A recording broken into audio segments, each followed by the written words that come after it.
Dear students, mission merit के दूसरे video में आपका स्वागत है। इससे पहले हमने आपके लिए साइंस का मिशन मेरिट का वीडियो डाल दिया था, जो साइंस का मॉडल पेपर है ये सॉल्व करा दिया था। आप देख सकते हैं, थंबनेल आपके ऊपर है, आप देख सकते हैं। इसमें कंप्लीट सॉल्यूशन जो है हिंदी प्लस इंग्लिश मीडियम दोनों के लिए दिया गया है। अब हम मैथ्स का जो सॉल्यूशन करेंगे वो भी हिंदी प्लस इंग्लिश वर्जन में ही करने वाले हैं। तो मैथ विषय स्टार्ट कर रहे हैं और कंप्लीट सॉल्यूशन देखने वाले हैं। यहाँ पे जनरल इंस्ट्रक्शन से आप सभी को पता है, इनको पढ़ लेना है। इस बार का जो पेपर है वो लेंदी आएगा, चाहे वो आपका साइंस का हो, मैथ्स का हो, सोशल साइंस का हो। 50-50 क्वेश्चंस आपको देखने को मिलेंगे। बहुत बड़ा लेंदी पेपर बनाया गया है और इसको पेपर को सॉल्व करने के लिए सबसे इंपॉर्टेंट चीज़ है आपको प्रैक्टिस करनी होगी, अन्यथा आपसे पेपर छूट जाएगा। तो आपको प्रैक्टिस करती रहनी होगी ताकि आप एग्जाम अच्छे तरीके से दे पाए। अगर आप सोच रहे हैं कि मैं डायरेक्ट एग्जाम में लिख दूंगा तो वो पॉसिबल नहीं हो पाएगा, आपका पेपर छूटेगा ही छूटेगा, क्योंकि लेंदी पेपर बनाया गया है। पेपर में कोई दिक्कत नहीं है, पेपर बहुत ईजी आ रहे हैं और इसी तरह के पेपर आपको देखने को एग्जाम में मिलने वाले हैं। पहले क्वेश्चन से स्टार्ट करते हैं। यहाँ पर सेक्शन ए में एमसीक्यू क्वेश्चंस करेंगे। तो सबसे पहला एमसीक्यू है, उसके बाद में हम जो बड़े क्वेश्चन है उनको भी करेंगे। यहाँ पे पहला प्रश्न जो पूछा गया है, यहाँ बोल रहा है 12 और 15 का लसपा और मसपा क्या होगा, यानी कि एलसीएम और एचसीएफ फाइंड आउट करना है 12 और 15 का, 12 एंड 15 का। सबसे पहले हम लसपा यानी कि एलसीएम जो है निकाल लेते हैं। तो आप सभी को पता है एलसीएम निकालने को आपको सभी ने स्टार्टिंग में सीखा है कि कैसे निकालते हैं। तो हम सीधा सीधा 12 और 15 ले लेते हैं। हमें ऑप्शन टिक करना है, इसमें निकालने का इशू नहीं है, लेकिन हमें निकालना आएगा तभी जाके हम ऑप्शन टिक कर सकते हैं। तो सबसे पहले हम इसको चेक करते हैं कि किससे जाएगा। तो यहाँ पे देख रहा हूँ मैं 12 और 15 है जो 3 से जाएगा, 3 से जाएगा, 3 चौक 12 और 3 पंजे 15। अब इसके आगे ये दूसरे किसी से भी नहीं जाएगा, 2 से जाएगा, फिर 5 से जाएगा, अलग अलग बार बार नहीं देते हैं। तो यहाँ पे हमारे को देखने को मिल रहा है 3 इंटू 4 इंटू 5। अगर हम इसको मल्टीप्लाई करें तो 3 गुना 4 हो गया 12 और 12 पंजे 60। तो 60 तो हमारे पास में एलसीएम आ गया, इसका लसपा आ गया। इसके बाद जो नेक्स्ट क्वेश्चन है, इसी का नेक्स्ट पार्ट जो है उसको देखिए। इसमें आपको एचसीएफ भी निकालना है। तो एचसीएफ निकालेंगे यानी कि मसपा निकालेंगे, तो हमको क्या करना पड़ेगा, इनको अलग अलग जो है ले लेते हैं। तो सबसे पहले 12 को लेते हैं, तो 12 लिखिए, और एक बार हम 15 को ले लेंगे तो 15 लिखते हैं। पहले 12 को सॉल्व करते हैं, 2 से चला जाएगा, 2 6 12, ठीक है। फिर ये 2 से चला जाएगा, 2 3 6। अब इससे आगे नहीं जाएगा तो हमारे पास इसके फैक्टर हो गए 2 इंटू 2 इंटू 3। और यहाँ पर अगर मैं 15 को करूँ तो ये जाएगा 3 से, 3 पंजे 15, और इसके बाद ये नहीं जाएगा तो हमारे पास इसके फैक्टर हो गए 3 इंटू 5। अब हमारा जो एचसीएफ होता है यानी कि मसपा जो होता है, इसमें हाईएस्ट कॉमन फैक्टर दोनों में से लेते हैं। तो यहाँ पे देखिए, इसमें 2 है, इसमें 2 नहीं है, तो इसमें कॉमन नहीं आया। यहाँ पे 3 है और इसमें 3 है, तो हमारे पास यहाँ से 3 मिल रहा है और यहाँ से 3 मिल रहा है, यानी कि ये हाईएस्ट कॉमन फैक्टर हमारे को दिखाई दे रहा है। तो इसका मतलब हमारे पास एचसीएफ जो मिल रहा है वो 3 मिल रहा है। तो अब हमारे पास हमको पता चल गया कि एलसीएम जो है 60 है, एचसीएफ 3 है, तो 60 और 3 जिस ऑप्शन में होगा वो हमारा सही होगा। तो यहाँ पे अ ऑप्शन आप देख रहे हैं, ए ऑप्शन करेक्ट है। नेक्स्ट क्वेश्चन की बात करें तो आपको इस तरह से निकालना है रफ में, तभी आपको आंसर टिक करने हैं। आपको अगर आंसर गलत लगा दोगे तो आपका आंसर गलत हो जाएगा। तो सबसे पहले आप सॉल्व करके देखेंगे कि इसको कैसे निकालना है, उसके बाद जब सॉल्यूशन आप निकाल लेंगे तो आंसर्स को टिक करना है। नेक्स्ट जो पार्ट है, सेकंड क्वेश्चन यहाँ पे दिया गया है, बहुपद 3x² प्लस 4x माइनस 2 शून्यांकों की संख्या होगी, यानी कि नंबर ऑफ जीरोस बताने हैं। पॉलिनोमियल दिया गया है 3x² प्लस में 4x माइनस 2। तो यहाँ पर देखिए, कोई भी पॉलिनोमियल हो जिसकी घात जो है, यानी कि जिसकी पावर जितनी होगी उतने ही उसके शून्यांक होंगे। कितने होंगे? शून्यांक उतने ही होंगे जितनी इसकी पावर होगी। पावर यहाँ पे आपको देखने को मिल रहा है 2, तो इसके शून्यांक भी 2 होंगे, यानी कि बी ऑप्शन जो है करेक्ट हो जाएगा, निकालने की आवश्यकता नहीं है। नेक्स्ट जो क्वेश्चन है उसकी बात करते हैं। क्वेश्चन नंबर 3 में आपसे पूछा गया मूल बिंदु के निर्देशांक होते हैं। मूल बिंदु अच्छे तरह से जानते हो, जो हमारा मूल बिंदु होता है कुछ इस तरह से एक्स वाई एक्सिस होता है और ये एक्स एक्सिस होता है, और इन दोनों के जो जॉइंट वाला पॉइंट है इसको हम बोलते हैं मूल बिंदु। और यहाँ पर जो है एक्स का मान 0 होता है और वाई का मान भी 0 होता है। तो हमारे पास जो इसका आंसर हो जाएगा डी ऑप्शन 0 0, यानी कि डी ऑप्शन करेक्ट हो जाएगा। कोऑर्डिनेट ऑफ ओरिजिन आर, तो 0 एंड 0। इसका बाद जो नेक्स्ट क्वेश्चन है, फोर्थ नंबर देखिए, यदि 2x plus y equals to 6 है तो इसको संतुष्ट करने वाला युग्म, यानी कि x की और y की वैल्यू, सब में यहाँ पर स्टार्टिंग ब्रैकेट में जो भी होते हैं वो पहला x होता है, दूसरा y होता है। यहाँ पर भी आपका ये x है, फिर ये y है, यहाँ पर भी आपका x है, ये y है, और यहाँ पर भी आपका ये x है और ये y है। तो अभी आपको बताना है कि कौन सा इसका राइट आंसर होगा। तो यहाँ पे देख सकते हैं, मैं इस इक्वेशन को सॉल्व करूँ तो मेरे को संतुष्ट करने का मतलब कि मैं x और y की वैल्यू डालूँ तो मुझे 6 मिल जाए। तो यहाँ पे मेरे को दिया गया है 2x, और उसके बाद में आपको प्लस करके यहाँ पे y दिया गया है, प्लस इक्वल्स टू में 6 दिया गया। अब मैं यहाँ पे वैल्यूज रखूंगा सभी की, x की एक बार और y की एक बार। तो यहाँ पर मैं देखता हूँ, अगर मैं वैल्यूज सही रखूँ तो यहाँ पर 2 रखता हूँ, मैं सी ऑप्शन को रखता हूँ। देखिए, क्योंकि मैंने सॉल्व किया है तो मैं बता रहा हूँ, नहीं तो आपको एक एक वैल्यू को रखना पड़ेगा। पहले अ वाला ऑप्शन रखेंगे, फिर ब वाला ऑप्शन रखेंगे, फिर स वाला, इस तरह से रखना पड़ेगा। तो मैं यहाँ पे रखता हूँ 2। अब इस 2 के साथ में x मल्टीप्लाई है, इन 2 में x कितना ले रहा हूँ मैं, फिर 2 ले रहा हूँ, स ऑप्शन ले रहा हूँ, तो यहाँ पर 2 ले लिया मैंने। उसके बाद प्लस y कितना ले रहा हूँ, तो इसी स ऑप्शन का 2y ले रहा हूँ, y में भी 2 मान है तो 2 लिखा। अब इसको जब मैं सॉल्व करूंगा तो क्या 6 के बराबर आएगा, तो देखता हूँ 2 गुना 2 कितना होता है 4, तो 2 इंटू 2 4, प्लस में 2 इक्वल्स टू 6, और इधर भी 4 प्लस 2 6, तो 6 बराबर 6 आ गया, यानी कि समीकरण संतुष्ट करने वाला युग्म जो है वो है 2, 2। तो हमारा सी ऑप्शन करेक्ट हो जाएगा। The pair is satisfying the line equation 2x plus y equals to 6 is C option 2, 2। Next question है 5th नंबर। यहाँ पर आपको दिया क्या गया, ध्यान से देखिए। यहाँ पे दिया गया समीकरण a x square plus b x plus c equals to 0, जहां पर a is not equals to 0 के मूल वास्तविक नहीं होंगे यदि। इस क्वेश्चन में आपको यह पता होना चाहिए कि जो डिस्क्रिमिनेंट होता है, जिसको हम विविधकर बोलते हैं, डी की वैल्यू अगर ज्यादा है जीरो से, अगर डी ज्यादा है जीरो से, तो हमारे जो मूल होंगे वो वास्तविक होंगे। ठीक है, तो मूल जो होंगे वो वास्तविक होंगे। ठीक है, वास्तविक होंगे, और साथ ही साथ क्या होंगे, ये असमान होंगे, असमान। ठीक है, वास्तविक और असमान होंगे, यानी कि आपका क्या होगा, रियल रूट निकलेगा और आपका अनइक्वल। ठीक है, अनइक्वल होगा। लेकिन अगर यही डी आपका इक्वल टू जीरो आ जाए, यानी डिस्क्रिमिनेंट की वैल्यू जो यहां पर हमारे को दे रखी है, डिस्क्रिमिनेंट की वैल्यू है जिसको हम डी को लिखते हैं बी स्क्वायर माइनस 4ac, तो अगर इसकी वैल्यू हमारे पास जीरो के बराबर आती है तो हमारा वास्तविक मूल होगा, रियल होगा। ठीक है, लेकिन साथ साथ में इक्वल भी होगा। अब इसके बाद में बात करें, इक्वल मतलब समान होगा और रियल मतलब वास्तविक होगा। लेकिन अगर डी की वैल्यू जीरो से कम आ गई, यानी कि डी जीरो से कम है, तब जो है हमारा रूट जो है, यानी कि जो मूल निकलेंगे वो वास्तविक नहीं होंगे, यानी कि जो है हमारा वास्तविक नहीं होंगे, वास्तविक नहीं होंगे। ठीक है, तो वास्तविक नहीं होंगे, तो डी कब होगा, जीरो से क्या होना चाहिए, कम होना चाहिए। यहाँ पे देखिए, यहाँ पर डी की वैल्यू ये है और ये डी यहाँ पे जीरो से ज़्यादा दिखा रहा है, इसका मतलब क्या है कि ये वास्तविक और असमान होंगे। हमसे क्या पूछ रहा है, मूल वास्तविक नहीं होंगे, तो वास्तविक मूल के लिए हमारा डी जो है जीरो से कम होना चाहिए। यहाँ पर देखिए डी जो है, यहाँ पर आप बी स्क्वायर माइनस 4ac, ये आपका किससे ज़्यादा है, जीरो से ज़्यादा है। ठीक है, तो यहाँ पर आप देख सकते हैं कि ये आपका क्या बोल रहा है, यहाँ पे B square minus 4ac zero से क्या है, वह ये कम है, तो यहाँ पर पहला ही ऑप्शन आप देख रहे हैं कि ये हमारा सही है। ये वाला जीरो से ज्यादा है, तो जीरो से ज्यादा अगर होता है तो वास्तविक होगा, तो ये ऑप्शन तो होगा नहीं।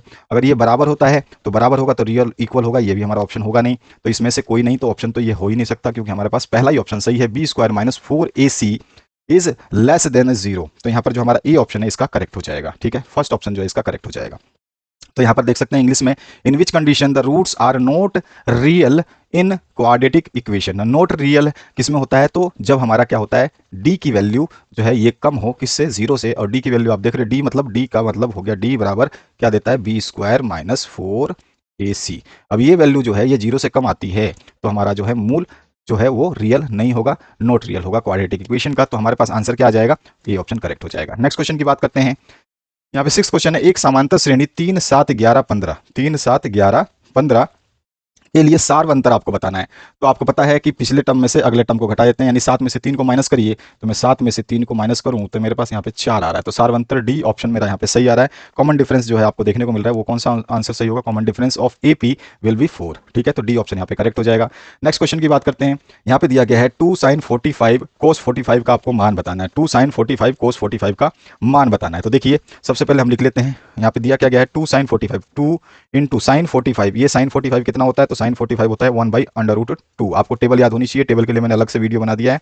इसके बाद में इसी के साथ इंटू में है cos 45, इंटू में करता हूँ cos 45 का वैल्यू होता है 1/√2। अब देखिए ये √2 और √2 इंटू होकर के √ हट जाएगा, तो ये आ जाएगा 1/2। अब 2 से 2 कैंसिल आउट हो जाएगा, तो हमारे पास आ गई वैल्यू 1। तो हमारे पास जो आंसर हो जाएगा वो स ऑप्शन इसका करेक्ट हो जाएगा, सी ऑप्शन करेक्ट हो जाएगा। इसके बाद आते हैं नेक्स्ट क्वेश्चन पे। तो आपको क्लियर हो गया होगा कि हमने जो है यहाँ पर साइन 45 का मान रखा 1/2 और यहाँ पर कोस 45 का मान रखा 1/2, 2 इसके साथ पहले से मल्टीप्लाई था। अब आपको पता है रूट वाली जो डिजिट होती हैं सेम हो, तो वो जब गुणा होती है तो रूट हट जाता है, तो रूट हटाया तो यहाँ पे आ जाएगा 1/2, 1/2 गुणा में 2, तो 2 से 2 कट जाएगा, तो आपके पास बचा 1। तो हमारा स ऑप्शन करेक्ट हो जाएगा। तो value of 2 sin 45 cos 45 will be 1, C option जो है इसका करेक्ट हो जाएगा 7th नंबर क्वेश्चन का। इसके बाद आते हैं 8th नंबर क्वेश्चन पे। एक वृत्त की कितनी स्पर्श रेखाएं हो सकती हैं, तो आप अच्छी तरह से जानते हैं, सर्कल आपने ड्रॉ कर लिया होगा, सर्कल बहुत सारे हैं। अब इस सर्कल पे आप चाहे कितने भी स्पर्श रेखाएं बनाएं, मैं यहाँ से बना सकता हूँ, फिर मैं यहाँ से बना सकता हूँ, इसके बाद मैं यहाँ से बना सकता हूँ, और भी बना सकता हूँ, मैं यहाँ से बना सकता हूँ। इस तरह से आप जितनी चाहे इतनी सर्कल पे, इस सर्कल पे रेखाएं, स्पर्श रेखाएं जो है बना सकते हैं, जिसकी संख्या क्या हो जाएगी, अनंत हो जाएगी। इसका मतलब मेरा आंसर क्या हो जाएगा, अनंत हो जाएगा। बी ऑप्शन जो इसका करेक्ट हो जाएगा। यहाँ पे how many tangents can a circle have, तो a circle can have infinite tangents. इसके बाद जो नेक्स्ट क्वेश्चन है उसकी बात करते हैं। वृत्त का क्षेत्रफल ज्ञात करने का सूत्र जो है आपको बताना है। तो देखिए ये तो सेक्टर वाला फॉर्मूला है, और सेक्टर में भी 360 आता है, तो ये फॉर्मूला गलत ही है। 2πr जो है ये सरकमफेरेंस का होता है, परिधि का होता है, तो ये भी फॉर्मूला हमारा नहीं है। πr² जो है क्षेत्रफल यानी कि एरिया का फॉर्मूला होता है, तो सी ऑप्शन जो है हमारे 9th क्वेश्चन का आंसर हो जाएगा। πr² जो है एरिया का फॉर्मूला होता है, यही पूछा है क्षेत्रफल का फॉर्मूला क्या होता है, πr²। यहाँ पर इंग्लिश में यही लिखा है इसने, एरिया ऑफ सर्कल क्या होता है, तो πr² होता है। और ये जो 2πr है ये सरकमफेरेंस होता है, जिसको परिधि बोलते हैं हम, या परिमाप बोलते हैं। इसके बाद जो 10वां प्रश्न है, यदि एक बेलन की ऊंचाई 11 सेंटीमीटर तथा उसका वृक्क पृष्ठीय क्षेत्रफल 968 सेंटीमीटर स्क्वायर है, तो बेलन की त्रिज्या आपको निकालनी है। यहाँ पे बहुत अच्छा क्वेश्चन है, बेलन की त्रिज्या आपसे पूछी गई है। अगर हम इसको इंग्लिश में देखें, if A height of cylinder is 11, H मेरे को दे रखा है, एच बराबर 11 दे रखा है, ठीक है, सेंटीमीटर लिख लीजिए। इसके बाद में and the curve surface area, curve surface area जो होता है वो हमारा क्या होता है आपको पता होना चाहिए। इसका फॉर्मूला जो कर्व सरफेस एरिया जिसको बोलते हैं हम, ठीक है, वक्र पृष्ठीय क्षेत्रफल, इसका फॉर्मूला हमें याद होना चाहिए, जो कि होता है 2 पाई आर एच, 2 पाई आर एच, ठीक है, क्या होता है 2 पाई आर एच, ये होता है वक्र पृष्ठीय क्षेत्रफल किसका, सिलेंडर का। हमारे को इसकी वैल्यू कितनी दे रखी है, 968, तो मैं लिख सकता हूँ 2 पाई आर एच बराबर 968 मेरे को गिवन है। अब मेरे पास h की वैल्यू है, तो मैं यहाँ पे h की वैल्यू रखता हूँ, तो यहाँ पे रख दूंगा 2 इंटू पाई की वैल्यू हमें पता है 22/7 होती है, तो 22/7 लिख देता हूँ। इंटू में r मुझे निकालना है, क्योंकि क्या बोल रहा है, फाइंड द रेडियस, ठीक है, ये यहाँ पे स्पेलिंग मिस्टेक है, यहाँ पे देखिए त्रिज्या हमें पता करनी है, तो हमें r छोड़ देना है। इंटू एच है, इंटू एच हमारे पास 11 गिवन है, अभी हमने लिखा है 11 लिख लेते हैं। अब इसको हम सॉल्व करते हैं, ये किसके बराबर है, ये है 968 के इक्वल। अब इसको सॉल्व करते हैं तो क्या हो जाएगा, यहाँ 7 से अगर मैं इसको काटूं तो यहाँ पे देखिए 7 से कोई नहीं कट रहा है, चलो कोई बात नहीं। अब मैं इसको क्या करता हूँ, यहाँ पे r छोड़ देता हूँ, तो यहाँ पे r मैंने छोड़ा, यहाँ पे r मैं छोड़ देता हूँ, और इधर रहता हूँ 968 है मेरे पास में। यहाँ पर आप देखिए क्या क्या होगा, ये नीचे वाला 7 जो है 968 के साथ में मल्टीप्लाई हो जाएगा, यहाँ पे जो 11 इसके साथ इंटू है ये डिवाइड में चला जाएगा, इसके साथ जो 2 और 22 है ये भी यहाँ पे डिवाइड में चला जाएगा। तो इस तरह से आप देखेंगे कि ये हमारे पास एक ऑप्शन आ गया। अब इसको हम जब काटेंगे तो इसको काट लेते हैं, काटने से क्या होगा कि हमारे पास जो है आंसर आ जाएगा। अगर हम इसको 11 से काटते हैं तो ये 11 से 968 जो है 88 टाइम में कट जाएगा।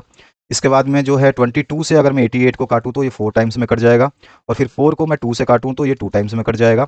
अब मेरे पास कुछ भी नहीं बचा नीचे, तो मेरे पास 2 बचा ऊपर और 7 बचा ऊपर, तो 2 इंटू 7 कितना हो गया, 14 हो गया। तो मेरा पास जो त्रिज्या आई यानी कि आर जो मैंने निकाला वो आया मेरे पास में 14, तो मेरा आंसर जो है 14 हो जाएगा, यानी कि डी ऑप्शन इसका करेक्ट आंसर होगा। नेक्स्ट जो क्वेश्चन है 11th नंबर, बंटन जो है यहाँ पे 7 4 5 3 4 3 4 1 2 का बहुलक, बहुलक जो होता है, बहुलक जो होता है, मोड जो होता है, जो नंबर ज्यादा बार रिपीट होता है उसी को हम बहुलक बोलते हैं। तो यहाँ पर अगर हम देखते हैं तो 4 एक बार, 2 बार, 3 बार आया हुआ है, ठीक है, यहाँ पे देखोगे 4 यहाँ पर भी है, 4 यहाँ पर भी है, 4 यहाँ पे भी है, इसके अलावा कोई संख्या ऐसी नहीं है जो इससे ज्यादा आई हुई। 7 एक बार आया हुआ है, 5 आपका एक बार आया हुआ है, 3 आपका जो देख रहे हो 3 एक बार और एक बार, 2 बार आया हुआ है, इसके अलावा एक बार आया है, 2 एक बार आया है, तो सबसे ज्यादा आने वाली संख्या है 4, तो मेरा बहुलक भी हो जाएगा 4, यानी कि मोड जो हो जाएगा वो 4 हो जाएगा। सबसे ज्यादा जो नंबर रिपीट होते हैं उसी को हम मोड बोलते हैं। मैक्सिमम फ्रीक्वेंसी किस नंबर की है वही मोड कहलाता है। तो यहाँ पे मैक्सिमम फ्रीक्वेंसी मतलब जिसकी लगातार रिपीटेशन है वही सबसे ज्यादा जो हमारा मोड हो जाता है। तो हमारा आंसर हो जाएगा बी ऑप्शन करेक्ट। तो यहाँ पर जो है हमारा 11वां क्वेश्चन कंप्लीट हुआ। अब आते हैं हम 12वें क्वेश्चन पे। 12वां जो क्वेश्चन है इसको देखिए। 12वां क्वेश्चन है, एक पासे को एक बार फेंका जाता है, अभाज्य संख्या को प्राप्त करने की प्रायिकता आपको बतानी है। एक पासे पे आप संख्या जानते हैं, 1 होती है, 2 होती है, 3 होती है, 4, फिर 5, उसके बाद में 6। इसमें से अभाज्य संख्याओं की बात करें तो एक अभाज्य संख्याओं में काउंट नहीं होता, ध्यान रखना है, तो एक को छोड़ दो। तो हमारे पास 2 जो है ये 2 एक अभाज्य संख्या है, 3 एक अभाज्य संख्या है, उसके अलावा 5 एक अभाज्य संख्या है। तो हमारे पास 3 अभाज्य संख्याएं, टोटल संख्याएं हमारे को मिली 3 अभाज्य संख्याएं, और यहाँ पर जो टोटल संख्याएं थी जो पासे में थी वो थी टोटल 6, यानी कि कुल परिणामों की संख्या जो आ रही है वो 3 आ रही है, ठीक है, संभावित परिणामों की संख्या 3 आ रही है और कुल परिणाम हमारे पास 6 हैं। तो हमारे को पता है संभावित परिणाम, ठीक है, संभावित परिणाम बटे में कुल परिणाम, हम इस तरह से जो है इसका सूत्र लिखते हैं, संभावित परिणाम बटे में कुल परिणाम। तो संभावित परिणाम हमारे पास 3 है, तो 3 बटे में फिर हमारे पास 6 आ जाएगा, तो 6 हमारा कुल परिणाम है, 3 एकम 3, 3 दूनी 6, तो 1/2 इसका आंसर हो जाएगा, यानी कि ए ऑप्शन यहाँ पे हमारा क्वेश्चन का आंसर हो जाएगा। तो ए ऑप्शन करेक्ट कर सकते हैं। A dice is thrown once then the probability of getting prime number, यानी कि अभाज्य संख्या हमें प्राप्त करने की प्रोबेबिलिटी मिलेगी 1/2। इसके बाद जो नेक्स्ट क्वेश्चन है उसकी बात करते हैं। क्वेश्चन नंबर 2 हमारा जो स्टार्ट होता है इसमें फिलअप्स आ चुके हैं। तो आपको देखने से ही आंसर पता चल रहा होगा कि 3 प्लस में 2 √5, √5 बाहर नहीं निकल सकता, तो ये कैसी संख्या है, ये जो भी अंडर रूट की संख्या होती है सारी अपरिमेय संख्याओं में काउंट होती है, तो इसका राइट आंसर हो जाएगा ये एक अपरिमेय संख्या है। उसके बाद जो नेक्स्ट क्वेश्चन है, इसी का इंग्लिश वर्जन जो है यहाँ पर दिया गया है, ये नंबर कैसा है, तो इर्रेशनल नंबर है। इसका जो नेक्स्ट क्वेश्चन है इसका सेकंड पार्ट इसका देखते हैं। सेकंड पार्ट में आपसे पूछा गया सभी वृत्त खालिस्तान होते हैं, तो सभी वृत्त जो है कैसे होते हैं, तो आंसर हो जाएगा सिमिलर होते हैं। यहाँ पे वृत्त जो लिखा है ये गलत है, यहाँ पे समरूप होगा, समरूप, ठीक है, ऑप्शन गलत है, तो इसका मतलब ये नहीं कि आप टेंशन मतलब उस क्वेश्चन को छोड़ दो, आपको पता होना चाहिए कि उसका राइट आंसर क्या है। तो सभी व्रत जो है समरूप होते हैं, देखने में कैसे होते हैं, समरूप होते हैं। अब मैंने एक व्रत यहाँ पे बनाया और एक व्रत यहाँ पे बनाया, तो दोनों ही कोई भी देख के बोलेगा कि ये व्रत है, लेकिन क्या है, समरूप है, देखने में गोले जैसे ही है, ठीक है, तो समरूप बोलेंगे। सर्वांगसम का मतलब है कि उनकी लेंथ, विड्थ, हाइट सब कुछ जो है सेम होंगी, तो सर्वांगसम नहीं है, समरूप है। तो यहाँ पे सिमिलर जो है इसका आंसर हो जाएगा। नेक्स्ट पार्ट की बात करें तो यहाँ पर देखिए tan 30 डिग्री tan 60 डिग्री का मान होगा, tan 30 degree and tan 60 degree का मान आपको निकालना है, तो इसका कैलकुलेशन कर लेते हैं। हमें ये पता है कि टेन 30 डिग्री जो है इसकी वैल्यू होती है 1/√3, तो मैं यहाँ पे लिख सकता हूँ 1/√3 और इनटू इसके साथ इनटू में 1060 है, इनटू कर देता हूँ 1060 का मान होता है, यानी कि इसकी वैल्यू जो टेबल में होती है वो होती है √3।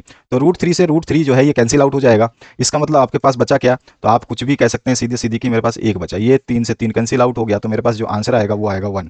तो राइट आंसर जो है इसका 1 हो जाएगा। ठीक है, तो इसका मान कितना होगा, 1 होगा। तो यहाँ पे राइट आंसर क्या हो जाएगा, 1।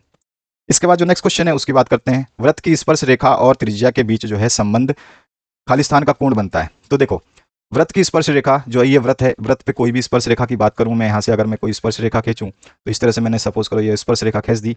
अब यहाँ पे बोल रहा है कि वृत्त की स्पर्श रेखा और त्रिज्या, त्रिज्या जो होती है सेंटर में होती है, आप सभी को पता है, यहाँ सेंटर से निकलती है त्रिज्या, और ये जो त्रिज्या होती है ये यहाँ पर वृत्त के जो स्पर्श लाइन है इस पे जाकर के 90 डिग्री का कोण बनाती है, यानी कि यहाँ पे जो कोण बनेगा वो 90 डिग्री का बनेगा। तो हर स्पर्श रेखा त्रिज्या के साथ 90 डिग्री का कोण बनाएगी। आगे जाके बड़े क्वेश्चन जब हम सॉल्व करेंगे तो इस तरह की चीजें हमें देखने को मिलेगी। तो यहाँ पर जो राइट आंसर हो जाएगा, वृत्त की स्पर्श रेखा और त्रिज्या के बीच समकोण समकोण कोण बनता है। ठीक है, तो यहाँ पे हमारा आंसर हो जाएगा समकोण। ठीक है, समकोण का कोण बनता है, एक राइट एंगल जो है वो बनता है। तो angle between tangent and the radius of circle is a right angle. ठीक है, नेक्स्ट क्वेश्चन की बात करते हैं। क्वेश्चन नंबर आपका 5th है। इसमें फिर से आपको वर्गीकृत आंकड़ों का माध्य ज्ञात करने का सूत्र जो है x बार क्या होता है। तो इसका आंसर हो जाएगा, कई बार हम इस फॉर्मूले को यूज करने वाले हैं आगे के क्वेश्चंस में, तो ये होता है हमारा सिग्मा एफ एक्स। ठीक है, sigma F x by F. ठीक है, सिग्मा एफ, इसलिए तो sigma F x by F. ठीक है, इस तरह से आप लिख सकते हैं कि ये जो वर्गीकृत आंकड़ों का माध्य ज्ञात करने का सूत्र जो होता है वो sigma F x by sigma F होता है। ठीक है, ये चीज आपको ध्यान रखनी है, ये फॉर्मूला यूज करना है आपको जब भी पूछा जाएगा। आगे हम देखेंगे इस तरह का फॉर्मूला यूज करेंगे। आगे जो नेक्स्ट क्वेश्चन है इसमें क्या पूछा है, किसी असंभव घटना के होने की प्रायिकता खालिस्तान होती है। तो कोई भी असंभव घटना जो है, असंभव जो घटित ही नहीं होगी, तो उसका जो प्रायिकता होगी वो शून्य होगी। क्या होगी, शून्य होगी, यानी कि 0 होगी। ठीक है, तो ये हमारा आंसर हो गया फिलिप्स का। अब आते हैं नेक्स्ट क्वेश्चन की तरफ। क्वेश्चन नंबर 3 देखिए, दो चर वाले समीकरण निकाय का हल अद्वितीय होने की शर्त लिखिए। Find the condition of unique solution for pair of linear equation in two variable. यदि अद्वितीय हल की बात कर रहा है तो हमारा क्या होता है, a1/a2 is not equal to b1/b2 के। तो ये हमारा अद्वितीय हल यानी कि यूनिक सॉल्यूशन देता है। लेकिन अगर इनफाइनाइट सॉल्यूशन की बात करें तो हमें वो भी याद होना चाहिए, तो मैं एक बार आपको बता देता हूं। उसमें क्या होता है, a1/a2 is equals to b1/b2 is equals to c1/c2। ठीक है, तो ये होता है हमारा जो है इनफाइनाइट अनंत सॉल्यूशन के लिए अनंत हल होंगे जब a1/a2 b1/b2 और c1/c2 आपस में बराबर होंगे। और जब कोई भी सोल्यूशन नहीं होगा, कोई भी हल नहीं होगा, नो सोल्यूशन होगा, तो उसमें क्या होता है, a1/a2 और ये बराबर होगा b1/b2 और ये बराबर नहीं होगा c1/c2 के। तब जाके हमारा कोई भी सोल्यूशन नहीं होगा, कोई भी हल नहीं होगा। तो तीनों केसेस को अच्छे तरीके से याद करना। हमारा पहला आंसर जो है a1/a2 is not equal to b1/b2, then the linear equation in two variable have no solution. ठीक है, सॉरी, हैव यूनिक सोल्यूशन। ये चीज आपको ध्यान रखना, अद्वितीय हल होने के लिए a1/a2 is not equal to b1/b2 होना चाहिए। नेक्स्ट क्वेश्चन की बात करते हैं। यहाँ पर देखिए, द्विघात समीकरण ax² plus bx plus c equals to 0 के मूल ज्ञात करने के लिए श्रीधराचार्य सूत्र लिखिए। Sridharacharya formula to find the roots of quadratic equation as ax² plus bx plus c। तो इस तरह की इक्वेशंस को निकालने के लिए हम धराचार्य सूत्र को जो प्रयोग करते हैं उसमें लिखते हैं x बराबर होता है हमारा b, फिर प्लस माइनस अंडर रूट में b² माइनस 4ac। ठीक है, ये ब्रैकेट में ही आपका रहेगा, अपॉन में इसमें क्या होता है हमारे पास यहाँ पे 2a। ठीक है, ये फॉर्मूला होता है x equals to b plus minus b² minus 4ac upon 2a। ये श्रीधराचार्य सूत्र फॉर्मूला है। इसके बाद जो नेक्स्ट क्वेश्चन है, समांतर श्रेणी दे रखा है आपको 2 5 8 11, 2 5 8 11 है, खाली स्थान दे रखा है, मतलब आगे चलती जा रही कि 12 पदों का योग ज्ञात करना है, आपको सम ज्ञात करना है। तो सबसे पहले मेरे को तो पता होना चाहिए कि इसमें जो जो चीजें दी गई हैं वो क्या क्या दी गई हैं। सबसे पहले हम बात करते हैं, अगर मुझे यहाँ पे देखूं तो मुझे a दिया हुआ है 2, तो यहाँ पे पहला पद क्या दे रखा है, a बराबर दे रखा है मुझे 2, कॉमा अगर मैं d बात करूं तो d निकालने के लिए d बराबर क्या हो जाएगा, d अगर मैं निकाल रहा हूं तो d हो जाएगा आपका किसका, पिछले पद में से अगला पद माइनस, तो 5 में से मेरे को 2 माइनस करना है, तो d मेरे को मिल रहा है 3, यानी कि d की वैल्यू मेरे को मिल गई 3। और मुझे क्या निकालना है, योग निकालना है। क्या निकालना है, सम निकालना है। तो सम का फॉर्मूला Sn वाला लगेगा। तो Sn इक्वल्स टू क्या होता है, Sn इक्वल्स टू होता है आपका n/2 इंटू फिर क्या होता है हमारा 2a प्लस ब्रैकेट में n-1 फिर आपका क्लोज कर देंगे ब्रैकेट को और फिर हम लिखेंगे डी, मल्टीप्लाई में डी। अब इसके बाद में हमारा आंसर हो जाएगा शुरू। ठीक है, तो यहाँ पर सॉरी ये ब्रैकेट जो है बाहर आ जाएगा।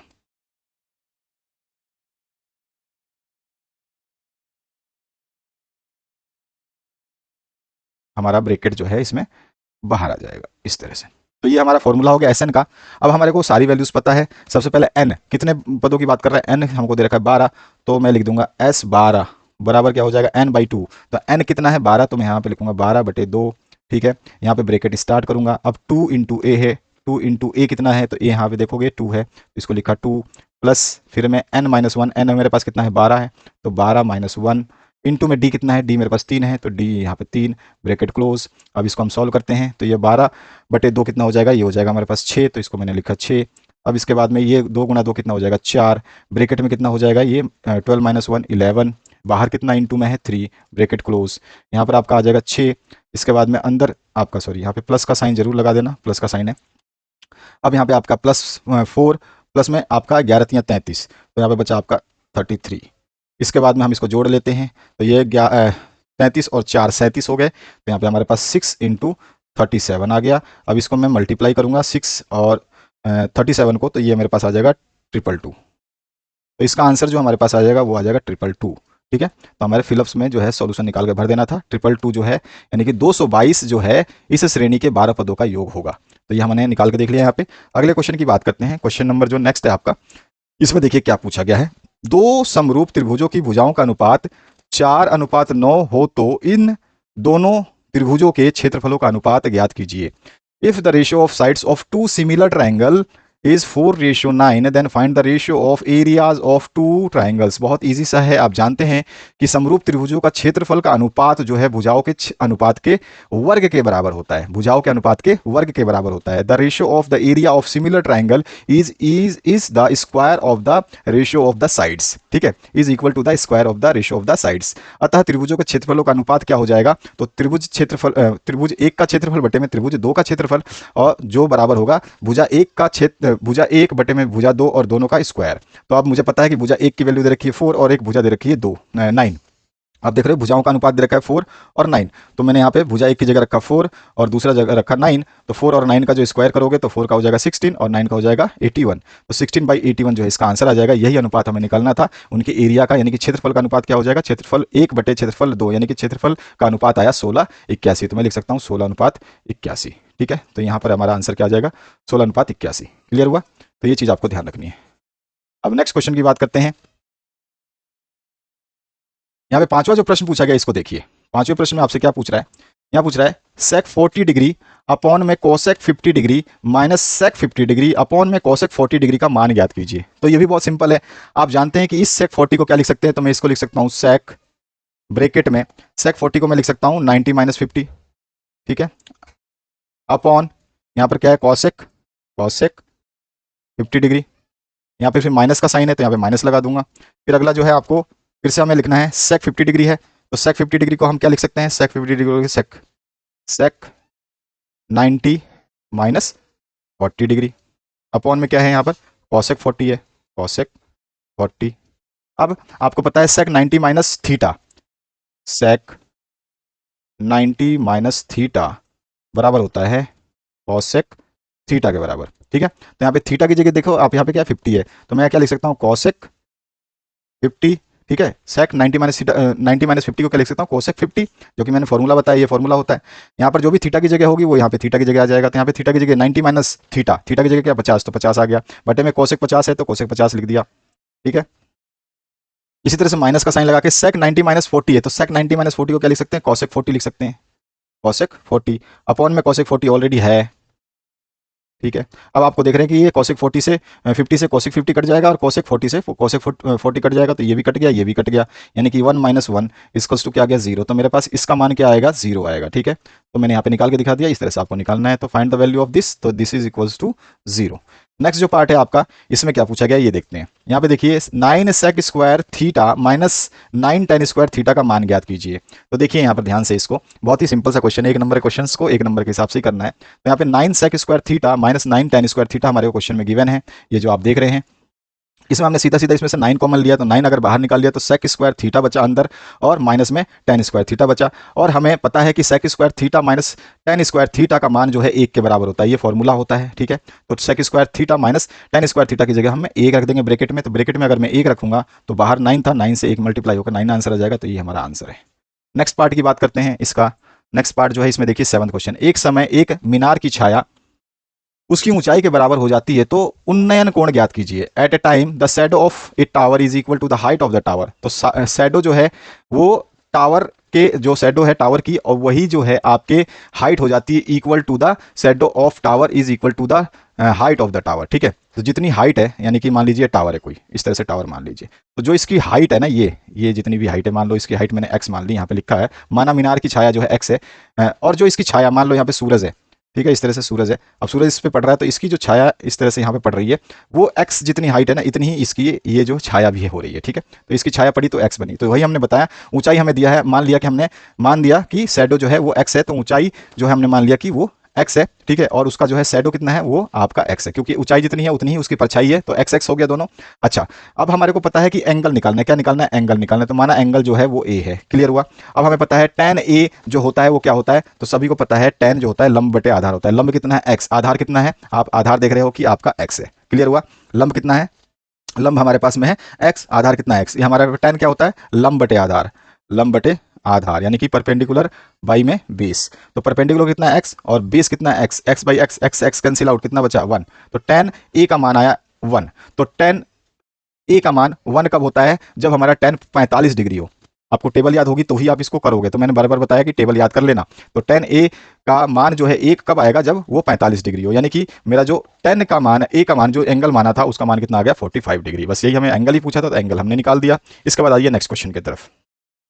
दी गई आकृति में कोण थीटा का मान ज्ञात कीजिए। यहाँ पे थीटा दिया हुआ है, इसका हमें मान निकालना है। हम अभी अभी मैंने आपको बताया कि tan का मान क्या होता है, किस तरह से निकालते हैं, सिंपल सा है, आपको अच्छी तरह से पता है। तो हम लिख लेते हैं tan थीटा जो होता है वो होता है हमारा लंब बटे आधार, सभी को पता होना चाहिए ये फॉर्मूला। इसको इंग्लिश में बोलते हैं परपेंडिकुलर बाई बेस। ठीक है, तो यहाँ पर tan थीटा लंब बटे आधार यानी कि परपेंडिकुलर अपॉन बेस होता है। यहाँ पे मेरे को परपेंडिकुलर क्या दिखाई दे रहा है, ये दिखाई दे रहा है 10 मीटर, तो मैं यहाँ पे p की जगह 10 लिखता हूँ, तो यहाँ पे लिख सकता हूँ tan थीटा इक्वल्स टू क्या हो जाएगा p, यहाँ पे 10 मीटर, तो 10 बाई बेस कितना है 10 अंडर रूट 3, तो 10 अंडर रूट 3। ठीक है, लंब की जगह लंब लिख दिया, आधार की जगह आधार लिख दिया। ठीक है, अब मुझे 10 से 10 आप देख रहे हो कि यहाँ 10 से 10 कैंसिल आउट हो जाएगा, 10 से 10 हटा दीजिए, तो आपके पास बचा क्या, tan थीटा इक्वल्स टू क्या बचा 1 बाई अंडर रूट 3। अब 1 बाई अंडर रूट 3 की वैल्यू कितनी होती है, आपको पता होना चाहिए कि ये होती है आपकी 30 डिग्री के बराबर। तो हमारा जो एंगल जो थीटा था वो कितना आ गया, थीटा का मान आ गया 30 डिग्री, यही हमारा आंसर हो गया। क्लियर। नेक्स्ट क्वेश्चन की बात करते हैं।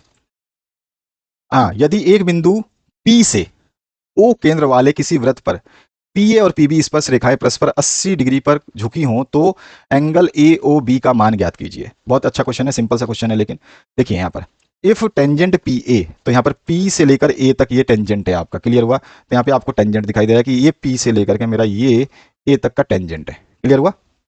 और इसमें ये भी बोल रहा है कि पीबी भी पी पॉइंट से जो है सर्किल के जो है टेंजेंट दिखा रहा है, तो पीबी जो है ये भी आपका एक टेंजेंट है। ठीक है, पी ए और पीबी दोनों स्पर्श रेखाएं हैं, यही बोला है इसने।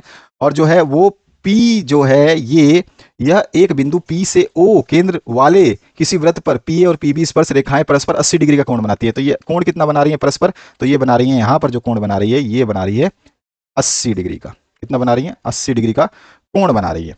अब आगे की बात कर लेते हैं।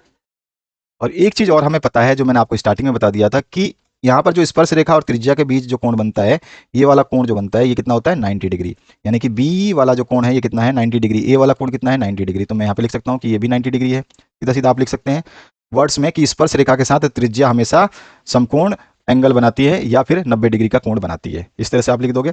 अब मेरे पास 3 कोण है और इसने पूछा क्या है, angle A O B, angle A O और बी मुझे निकालना है, यानी कि मुझे ये वाला एंगल फाइंड आउट करना है, बस इतना इसने पूछा है। तो इसमें भी कोई इशू नहीं है, इसको हम फाइंड आउट कर सकते हैं, इस वाले एंगल को हमें निकालना है। अब हमारे पता है कि एक चतुर्भुज बन चुका है, ये 4 भुजाओं से घिरा हुआ एक चतुर्भुज बन चुका है, और चतुर्भुज के चारों कोणों का योग जो है वो कितना होता है 360। तो मैं मानता हूँ ओ जो है ये एंगल, तो यहाँ पर आप लिख लेते हैं एंगल ए ओ बी निकालना है, जो कि मान लो मैं एक्स मान लेता हूँ, इसको क्या मान लेता हूँ, एक्स मान लेता हूँ। ठीक है, तो मैं यहाँ पे सीधा सीधा लिखता हूँ कि आपका चले ए से स्टार्ट करते हैं, ए ओ बी और पी पे चलते हैं। तो ए कितना है 90, तो 90 डिग्री, प्लस फिर ओ कितना है एक्स डिग्री, प्लस में बी कितना है फिर 90 डिग्री, फिर आपका पी कितना है, प्लस में 80 डिग्री। ये चारों कोणों का योग कितना होता है, अभी मैंने बताया चतुर्भुज के चारों कोणों का योग होता है 360। अब मुझे x निकालना है, तो मैं x को यहीं छोड़ देता हूं, तो x मैंने यहीं छोड़ा, तो यहाँ इधर आया 360, तो पहले से ही है। 360 में से मुझे निकालना है, यहाँ पे प्लस का 80 है, इधर जाके माइनस का 80 हो जाएगा, इधर प्लस का 90 है, इधर आके माइनस का 90 हो जाएगा, इधर भी प्लस का 90 है, ये भी इधर आके माइनस का 90 हो जाएगा। अब 9 9 18 9 27, यानी कि 260 डिग्री हो गया ये माइनस का, और ये 360 डिग्री हो गया। ठीक है, ये x के बराबर है। ठीक है, जोड़ लो, जोड़ सकते हो। 8 और 9 9 18 हो गया, 18 और 8 26 हो गए। ठीक है, उसके पीछे एक जीरो लगा हुआ है, तो 260 डिग्री हो गया। 360 में से 260 गया तो बचा कितना, 100 डिग्री। तो मेरे पास x की वैल्यू, यानी कि यहाँ पर जो x मेरे को एंगल ए ओ बी निकालना था, तो हम कह सकते हैं एंगल ए ओ बी बराबर 100 डिग्री आंसर। ठीक है, हमको एक नंबर के क्वेश्चन से फटाफट निकालते जाना है, लिखते जाना है। अगले क्वेश्चन की बात करते हैं। अगला जो क्वेश्चन है, देखिए यहाँ पर पूछ रहा है 19 सेंटीमीटर लंबा एक रेखाखंड खींचिए और इसे 2:1 के अनुपात में विभाजित कीजिए और दोनों भागों की माप लिखिए। तो यहाँ पर 19 नहीं होकर के, देखो यहाँ पे क्वेश्चन में जो आप देखोगे इंग्लिश में 9 सेंटीमीटर, 19 सेंटीमीटर की रेखा इतनी लंबी रेखा नहीं देता एग्जाम में कभी भी। 9 10 से भी ज्यादा नहीं देता, 12 दे देता है मैक्सिमम, इससे ज्यादा नहीं देता। तो यहाँ पे ये 9 है, तो इसको हटा देता हूँ मैं। तो ये 9 सेंटीमीटर लंबी रेखाखंड हमें खींचनी है। तो सपोज करिए कि 9 सेंटीमीटर की कोई आपने लाइन खींच दी, ये मैंने लाइन खींची, मान लीजिए 9 सेंटीमीटर की है। ठीक है, यहाँ पे हमने माना कि ये 9 सेंटीमीटर की है। अब इसको जो है 9 सेंटीमीटर की रेखा को बनाने के दो तरीके हैं। सबसे पहले इसमें क्या बोल रहा है कि ये बोल रहा है कि आपको पहला पार्ट जो है वो 2 का है और दूसरा पार्ट जो है वो उसका, इस लाइन का पहला पार्ट एक हिस्सा जो है वो आपका कितना है। तो मान लेते हैं हम, ध्यान से आप समझेंगे तो आपको समझ में आ जाएगा। तो यहाँ पे माना कि इसका जो पार्ट है, या फिर आप सीधा सीधा कह सकते हैं 2:1 है, तो टोटल अनुपात कितने हो गए, 3। तो मैं यहाँ पे एक जो है, आप जैसा आपको स्कूल में सिखाया उस तरह से कर देते हैं। तो यहाँ पर हमने एक एक्यूट एंगल जो है खींच दिया, न्यून कोण खींच दिया। अब इसके हम इस हिस्से के जो है, अभी मैं अपने डिवाइडर में जितना भी डिवाइडर खोलूंगा, डिवाइडर खोल करके यहाँ पे रखूंगा, और इस बिंदु पे रखने के बाद में मुझे जो है चाप लगाने हैं, बराबर इक्वल चाप लगाने हैं। चाहे आप कितनी मर्जी खोलो, तो मैंने मानो कि इतना खींचा है, तो यहाँ पर मैंने एक चाप लगाया, उसके बाद एक और चाप इसी के बराबर का। अब यहाँ पे मैं उसको प्रकार को यहाँ रखूंगा, नोक को, और फिर से चाप लगाऊंगा, तो सेम चाप इतना बड़ा लगेगा, जितना ये गैप है उतना ही अगला होगा, और उसकी तरह से एक और चाप लगाऊंगा। कितने टोटल कितने हैं, 2 + 1, ये दोनों कितने हो गए, 3। तो 3 चाप लगाने हैं। समझ में आ गया होगा आपको। तो इस तरह से जितने भी रेखाखंड बोला जाता है, तो उन दोनों को जोड़ करके उतने चाप बना देते हैं। जब हमारा लास्ट बिंदु होता है, उसको हम इससे मिला देते हैं। तो लास्ट बिंदु को मैं मिला देता हूँ, हम चेंज कर देते हैं थोड़ा सा। तो यहाँ पे लास्ट बिंदु को मैंने मिला दिया इससे। ठीक है, अब इसी के समानांतर क्या बोल रहा है कि पहली जो आपकी है वो 2 पे है, तो यहाँ पर यहाँ पे 0 है, ये आप समझ सकते हैं कि यहाँ पे ये 0 हुआ, ये 0 है। 0 के बाद यहाँ पे 1 आया, यहाँ पे 2 आया, और ये आपका 3 है। ठीक है, तो हमने यहाँ पे 3 भाग किए हैं। पहला भाग 0 से 1, दूसरा भाग 1 से 2, और 2 से 3, इस तरह से। अब हमारे क्या है, 2:1 में, तो 2 यहाँ से देखिए, 0 से 1 और 1 से 2, तो 2:1। ठीक है, तो दूसरे अनुपात पे जो हमें इसको पैरेलल लाइन खींच देनी है। ठीक है, तो पैरेलल लाइन खींच देते हैं इसमें। तो यहाँ पे पैरेलल लाइन खींचा जाए तो कैसा खींचेगा आपका लाइन, इसके बिल्कुल समानांतर आपको खींच देनी है। ठीक है, इसमें कुछ भी बनाने की जरूरत नहीं है, आपको बस स्केल से ध्यान रखना है कि ये बिल्कुल जो है पैरेलल होनी चाहिए। ठीक है, अगर ये पैरेलल होगी तो आपका आंसर सही हो जाएगा।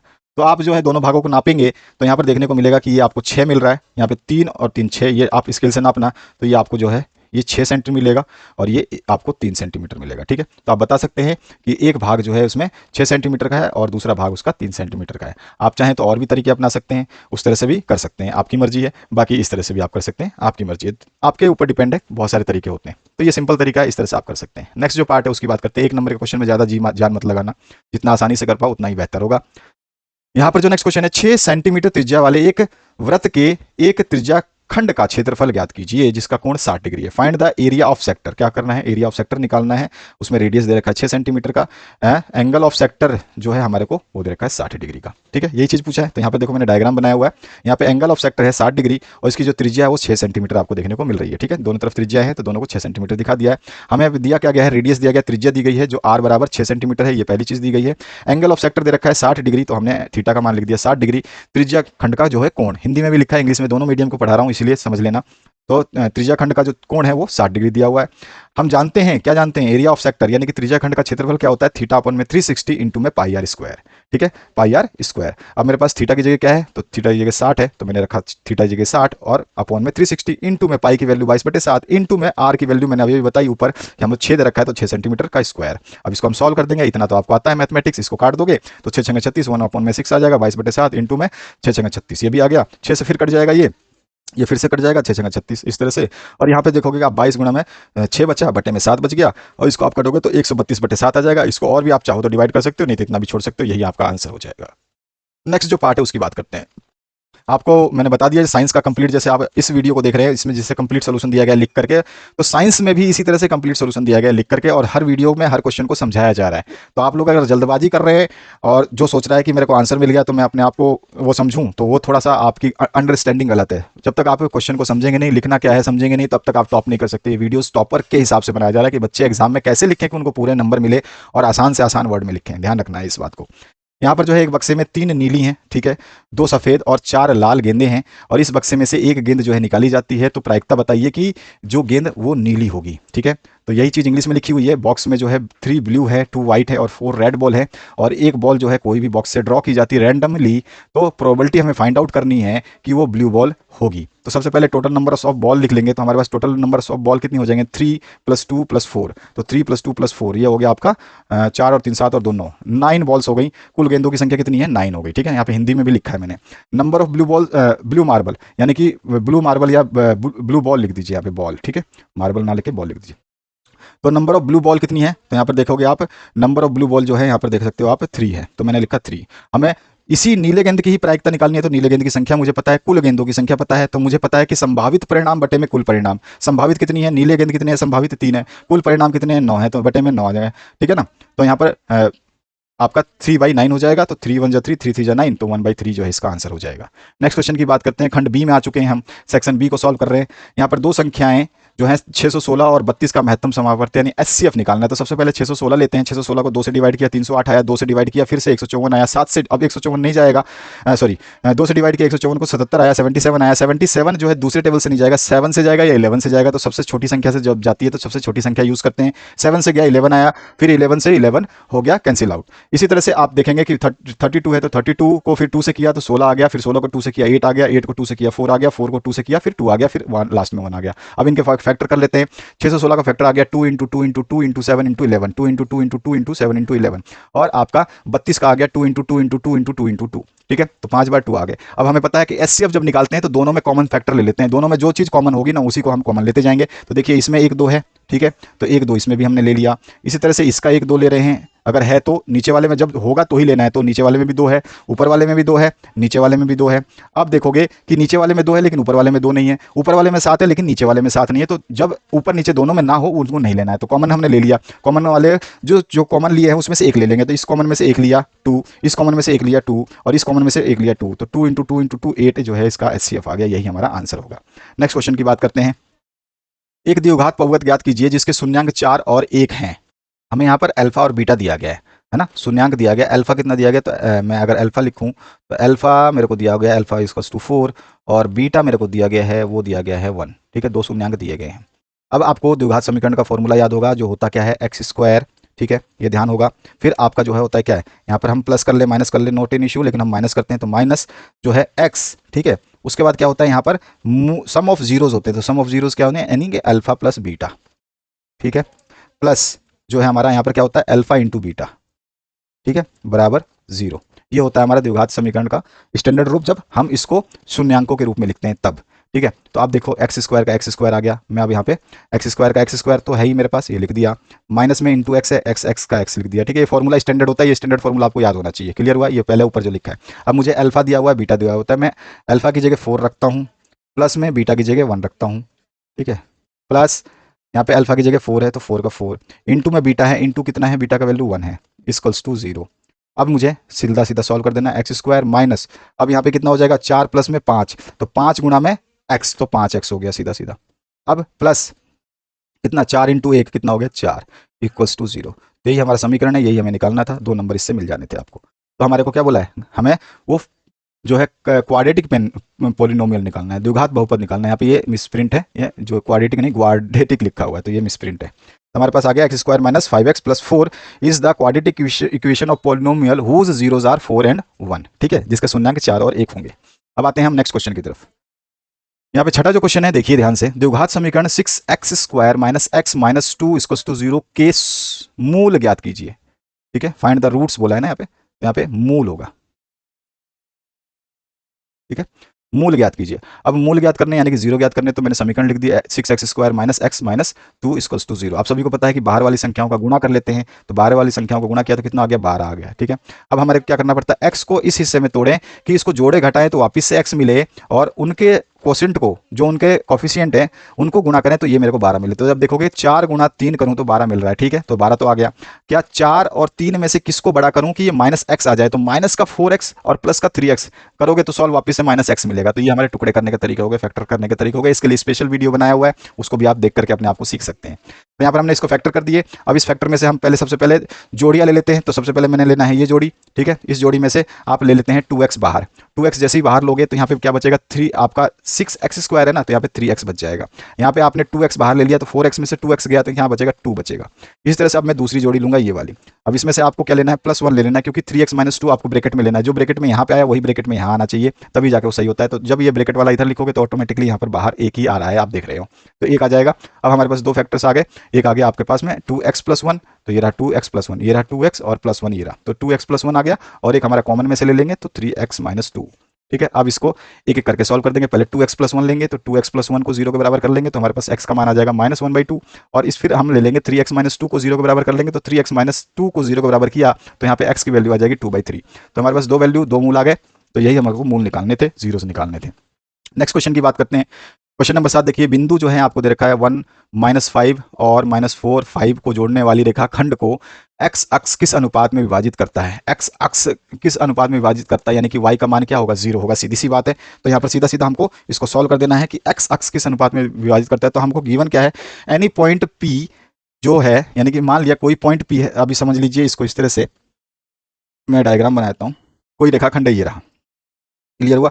अब इस रेखाखंड के जो है आपको मान लीजिए ये पॉइंट जो है ए मान लिया मैंने, तो यहाँ पे मैंने माना इसको ए और यहाँ पे माना इसको बी। ठीक है, अब इसको किस अनुपात में डिवाइड करता है, मैं माना कोई पॉइंट पी है यहाँ पर। ठीक है, अब यहाँ पे बोल रहा है कि एक्स अक्ष किस अनुपात में डिवाइड करता है। तो यहाँ पर देखो पी जो होगा, पी के कोऑर्डिनेट क्या होंगे, एक्स। ठीक है, एक्स कॉमा एक्स अक्ष की बात हो रहा है तो यहाँ पे 0 हो जाएगा वाई का मान। ठीक है, अगर वाई का, ध्यान रखना जो चीज समझा रहा हूँ ये चीजें, यहाँ पे एक्स अक्ष की बात कर रहा है। ठीक है, तो यहाँ पर जो है एक्स अक्ष यहाँ पे आपको नहीं दिया गया है तो आपको घबराने की जरूरत नहीं है। यहाँ पर आप क्वेश्चन पढ़ोगे, देखो ये मॉडल पेपर, इसमें मिसप्रिंट हो सकता है लेकिन आपके बोर्ड एग्जाम में मिसप्रिंट नहीं होगा। तो यहाँ पे एक्स अक्ष है। ठीक है, तो एक्स अक्ष किस अनुपात में विभाजित करेगा, तो एक्स अक्ष जो है, जब एक्स अक्ष लिखा हो तो एक्स तो होगा लेकिन वाई 0 होगा। अगर यहीं पर ये वाई लिखता, वाई अक्ष किस अनुपात में विभाजित करता, तो हमारा जो है ब्रेकेट में क्या होता कि हमारा जो ये वाई की जगह क्या है, ये हमारा जो होता है यहाँ पे एक्स का मान 0 ले लेते और वाई की जगह वाई ले लेते। समझ में आया। अगर वाई लिखा होता तो 0 वाई होता, एक्स लिखा है तो एक्स 0 हो गया। समझ में आया, ये चीज आपको ध्यान रखनी है। तो ये हमारे पास P जो है पॉइंट है, वो इसको इस तरह से किसी कोऑर्डिनेट को मान लिया। अब इस x का मान हम निकाल लेंगे। तो हमारे को a का मान कितना दे रखा है, 1 - 5, तो a का मान है 1, -5। ठीक है, और b का मान दे रखा है -4 और 5। ठीक है, तो ये हमारे पास इस तरह से रेखाखंड है। हमने मान लिया कि P पॉइंट जो है, तो एनी पॉइंट P जिसके कोऑर्डिनेट्स है x, 0, क्योंकि मुझे पता है कि x अक्ष की बात हो रही है तो 0 ऑटोमेटिकली y 0 हो जाएगा। अगर y अक्ष की बात होती तो ऑटोमेटिकली x 0 हो जाता। तो यहाँ पे any point P x, 0 on x axis divides the line segment AB joining the point A and B को जो ज्वाइन कर रहा है, इसको मान लो P पॉइंट को डिवाइड कर रहा है। Let the point P divides the segment AB into M1/M2। ठीक है, ये समझ में आ गया। इंग्लिश में लिखा है यहाँ पे देखो, बिंदु A 1, -5 जो कि यहाँ पे लिखा हुआ है, और B -4 और 5 ये लिखा हुआ है, को मिलाने वाली रेखाखंड AB को x अक्ष पर स्थित कोई बिंदु जो है P वो x, 0 में विभाजित करता है। तो मान लीजिए बिंदु P रेखाखंड AB को, जो ये AB है, ये बिंदु P जो है इसको M1/M2 में विभाजित करता है। ठीक है, आपका अनुपात समझ में आ गया कि M1 और M2 अनुपात में विभाजित करता है। अब हमारे को पता है कि हमारे को क्या निकालना है, ये x पर काट रहा है तो y बराबर हम लेके चलेंगे तो हमारे पास सीधा सीधा आंसर आ जाएगा, x का वैल्यू निकल जाएगी। अब चलिए देखते हैं कैसे निकलता है। देखिए y का मान जब हम निकलता है M1 इंटू M1 प्लस में M2 लिखते हैं, और Y2 और इधर Y1 आ जाता है, अपॉन में M1 प्लस में M2 आ जाता है। M1 का M1 लिखेंगे, M2 का M2 लिखेंगे, क्योंकि हमें अनुपात निकालना, M1 और M2 हमने माना है तो इसको हम निकालेंगे। लेकिन हमारे पास Y2 और Y1 गिवन है। ध्यान से देखेंगे, Y1 और Y2 गिवन है। यहाँ पे ये Y1 है। ठीक है, आप इसको देख सकते हैं कि ये आपका Y1 है। तो ये तो आपका यहाँ पर जो 5 है ये Y1 है, और यहाँ पे 5 जो है ये Y2 है। ठीक है, x का तो मान हमारे को निकालना है तो वो तो निकल जाए। x का मान निकालने की जरूरत नहीं है, क्योंकि हमें M1 और M2 पूछा है, तो x का मान भी निकालना अगर बोलता तो x का मान भी निकाल देते, तो लेकिन हमारे को जरूरत नहीं है तो हम नहीं निकालेंगे। तो यहाँ पे y2 की जगह हमने 5 रखा, जो कि y2 में आप देख रहे हैं 5 है, और y1 की जगह -5 रखा क्योंकि y1 -5 है, तो रखा। अब इसके बाद में हम इसको सॉल्व करते हैं, और y हमारा मान क्या है, y का मान कितना है, तो यहाँ पे देख रहे हो आप 0 है, यहाँ पे x का मान x है और y का मान क्या है 0, तो इसलिए y की जगह क्या रखा है 0 रखा। समझ में आ गया। अब हम इसको सॉल्व कर लेते हैं, तो ये हो गया 5m1 माइनस में 5m2, क्लियर हुआ। 5m1 minus 5m2 equals to 0। क्यों? क्योंकि ये यहाँ पे आप जो है क्रॉस मल्टीप्लाई करोगे तो इधर जाके 0 से मल्टीप्लाई करके 0 हो जाएगा, तो यानी कि इसके बराबर क्या हो जाएगा 0 हो गया। समझ में आया यहाँ तक। अब यहाँ पे 5 इसमें भी है, 5 इसमें भी है, कॉमन निकाल दो 5 को, तो सीधा सीधा दिख रहा है कि यहाँ पे m1 और m2 का जो अनुपात आएगा वो कितना आ जाएगा 1:1 आ जाएगा, ठीक है ना। आप चाहें तो इसको इधर उधर कर लो तो भी आपका आ जाएगा। अब ये माइनस का 5 है, उधर लेके जाओगे तो क्या हो जाएगा प्लस का m2 हो जाएगा, तो ये अनुपात कितना आ गया 1:1 आ गया। इसके बाद आते हैं नेक्स्ट क्वेश्चन पे। यहाँ पे देखिए, भूमि से 60 मीटर की ऊंचाई पर एक पतंग उड़ रही है। पतंग में लगी डोर की अस्थायी रूप से भूमि के एक बिंदु से बांध दिया गया है। यहाँ पे पतंग दिखा रहा हूँ, ये पतंग है, ठीक है, ये उड़ रहा है, जो कि ए पॉइंट यहाँ पे दिखा रहा है, ठीक है, तो ये ए पॉइंट ध्यान रखना। तो इस पतंग का जो है ए पॉइंट है ये। तो आगे और देखते हैं क्या बोल रहा है इसमें। अब इसमें और क्या बोल रहा है कि ये पतंग तो जो है उड़ रही है और उसको यहाँ पे बांध दिया गया है सी पे, ठीक है, बांध दिया गया है। और जो है इसने क्या बोला, भूमि के साथ डोरी का झुकाव जो है ये बांधा है जहां पर, उसका झुकाव जो ये बोल रहा है 60 डिग्री है, ठीक है। इस चित्र में ये चीज दिखा रहा हूं मैं आपको, अगर आपको चित्र बनाना आता है तो सबसे बेस्ट है, तब तो मैथ आसानी से सॉल्व हो जाएगी। यह मानकर कि डोरी में कोई ढाल नहीं है, यानी कि जो ये डोरी है ना बिल्कुल सीधी है, इसमें लचीलापन नहीं है। जैसे हम पतंग उड़ाते हैं तो अपनी डोरी नहीं ऐसे घूमती हुई जाती है, ऐसा नहीं है, बिल्कुल सीधी है, स्ट्रेट है, मानते हैं। तो डोरी की लंबाई हमें, यानी कि ये जो लंबाई है जो यहाँ पे क्वेश्चन मार्क दे रखा है, ये हमें ज्ञात करना है। इसने बोल दिया कि भूमि से जो है 60 मीटर ऊंचाई पर जो है पतंग उड़ रही है, तो 60 मीटर ऊंचाई दिखा दी है। भूमि है ये सी और बी जो है भूमि का क्षैतिज है, ये क्षैतिज है, यहाँ से 60 मीटर ऊंचाई पर ये पतंग उड़ रही है। ये एंगल आपको दे रखा है, तो अभी सीधा सीधा जिस ऊंचाई पर पतंग उड़ रही है वो क्या है, ए बी है। आप देख रहे हो ए है, ये ए पॉइंट है, ये बी पॉइंट है, तो ये जिस ऊंचाई पर पतंग उड़ रही है वो कितनी है 60 मीटर, तो मैंने लिख दिया ए बी बराबर 60 मीटर। डोरी का जमीन के साथ झुकाव जो दे रखा है, एंगल दे रखा है वो 60 डिग्री, यानी कि एंगल ए सी और बी जो दे रखा है वो 60 डिग्री दे रखा है। अब समकोण त्रिभुज एबीसी में, ये एबीसी समकोण त्रिभुज है क्योंकि यहाँ पे 90 डिग्री बन रहा है। यहाँ पर क्या होता है, साइन सी जो होता है, साइन सी होता है लंब बटे कर्ण। साइन क्या होता है, लंब बटे कर्ण होता है, यानी कि परपेंडिकुलर अपन में हाइपोटेनस होता है, ठीक है। तो यहाँ पर देखिए लंब कितना है, तो लंब जो है ए बी है, आप देख सकते हैं। लंब किसको बोलते हैं, ये लंब है आपका, ठीक है। लंब और कर्ण क्या है, ये हमें निकालना है, वो आपका यानी कि ए सी कर्ण है। तो हमने यहाँ लंब की जगह क्या लिखा, ए बी लिखा, और कर्ण की जगह क्या लिखा, ए सी लिखा, ठीक है। यहाँ पर आप देख रहे हो ये कर्ण है और ये आपका आधार है। तो लंब, कर्ण और आधार, तो हमने कर्ण की जगह ए सी लिखा क्योंकि ए सी हमें निकालना है। अब हमारे पास जाता है साइन सी, सी का मान हमें दे रखा है 60, तो साइन सी की जगह 60 रखा। ए बी हमें दे रखा है, ए बी कितना है 60 मीटर है, तो 60 मीटर का 60 मीटर रख दिया। ए सी हमें निकालना है। अब हमें पता है कि साइन 60 जो है √3/2 होती है। साइन 60 का मान क्या था, √3/2 होता है, तो ये हमने रखा। यहाँ पे 60 बटे ए सी है ही, क्रॉस मल्टीप्लाई करूंगा तो सारा का सारा ए सी उधर चला जाएगा, ए सी उधर गया तो ये जो है पलट करके आपका 2 इंटू में 60 अपॉन में √3 हो जाएगा। ये तो पता ही है आपको। यहाँ पे मैंने अगर इसको मल्टीप्लाई करूँ तो ये कितना हो जाएगा, 2 इंटू 60 120 √3 हो जाएगा। लेकिन जब भी हर में यानी कि डिनोमिनेटर में आपका √3 आ जाए तो परिमेयकरण कर देना। तो परिमेयकरण कैसे करते हैं, हम उसको ही ऊपर नीचे गुणा कर देते हैं। तो हम इसको जो है √3 से ऊपर नीचे हर में और अंश में गुणा कर देंगे, तो हमारा जो है हर का अंडर हट जाएगा, तो ये हो जाएगा 120 √3 अपॉन में 3, ठीक है। अब 3 से आप काटना चाहो तो 3 चौको 12, 40 बार में कट गया तो 40 √3 मीटर जो है इसका आंसर आ गया। तो यही जो है लेंथ यानी कि स्ट्रिंग जो है हमें बतानी थी, डोरी की लंबाई बतानी थी, 40 √3 मीटर आएगा। नेक्स्ट क्वेश्चन की बात करते हैं। इसमें बोला गया है 6.7 सेंटीमीटर लंबाई का रेखाखंड खींच करके 2:3 में आंतरिक विभाजन कीजिए। जैसे मैंने आपको बताया था कि आपको कितने अनुपात में, 2:3 में विभाजित करना है, यानी कि दोनों को जोड़ देंगे तो कितने आप टुकड़े करेंगे, 5 टुकड़े करेंगे, ठीक है ना। 5 टुकड़े करेंगे लाइन के। तो सबसे पहले हम रचना के चरण लिख लेते हैं, ठीक है। यहाँ पर स्टार्ट करते हैं सोल्यूशन को। तो देखिए, draw a line segment A B of length 6.7 centimetre, 6.7 centimetre दे रखा है, तो हम 6.7 सेंटीमीटर की एक लाइन खींचते हैं, ठीक है। ए बी, उसमें क्या करते हैं, ए बी से न्यून कोण बनाते हुए किरण ए एक्स खींचते हैं। तो मैंने अभी आपको बना के दिखाया था कि कोई भी हम ए एक्स जो है आप तो नीचे खींचिए चाहे ऊपर खींचिए, आपकी मर्जी है, तो हमने ऊपर खींच दिया, ठीक है। तो draw a ray A X making an acute angle with A B. तो ए बी के साथ ये एक्यूट एंगल बना रहा है, 90 डिग्री से कम बना रहा है। अब इसके बाद में as we have to divide the line into 2:3 we will divide A X into 5 equal parts, क्योंकि 2:3 दे रहा है तो 2:3 को जोड़ लीजिए, तो 2 + 3 कितना होगा 5 हो गया। तो हम 5 पार्टों में जो है उसको काटेंगे।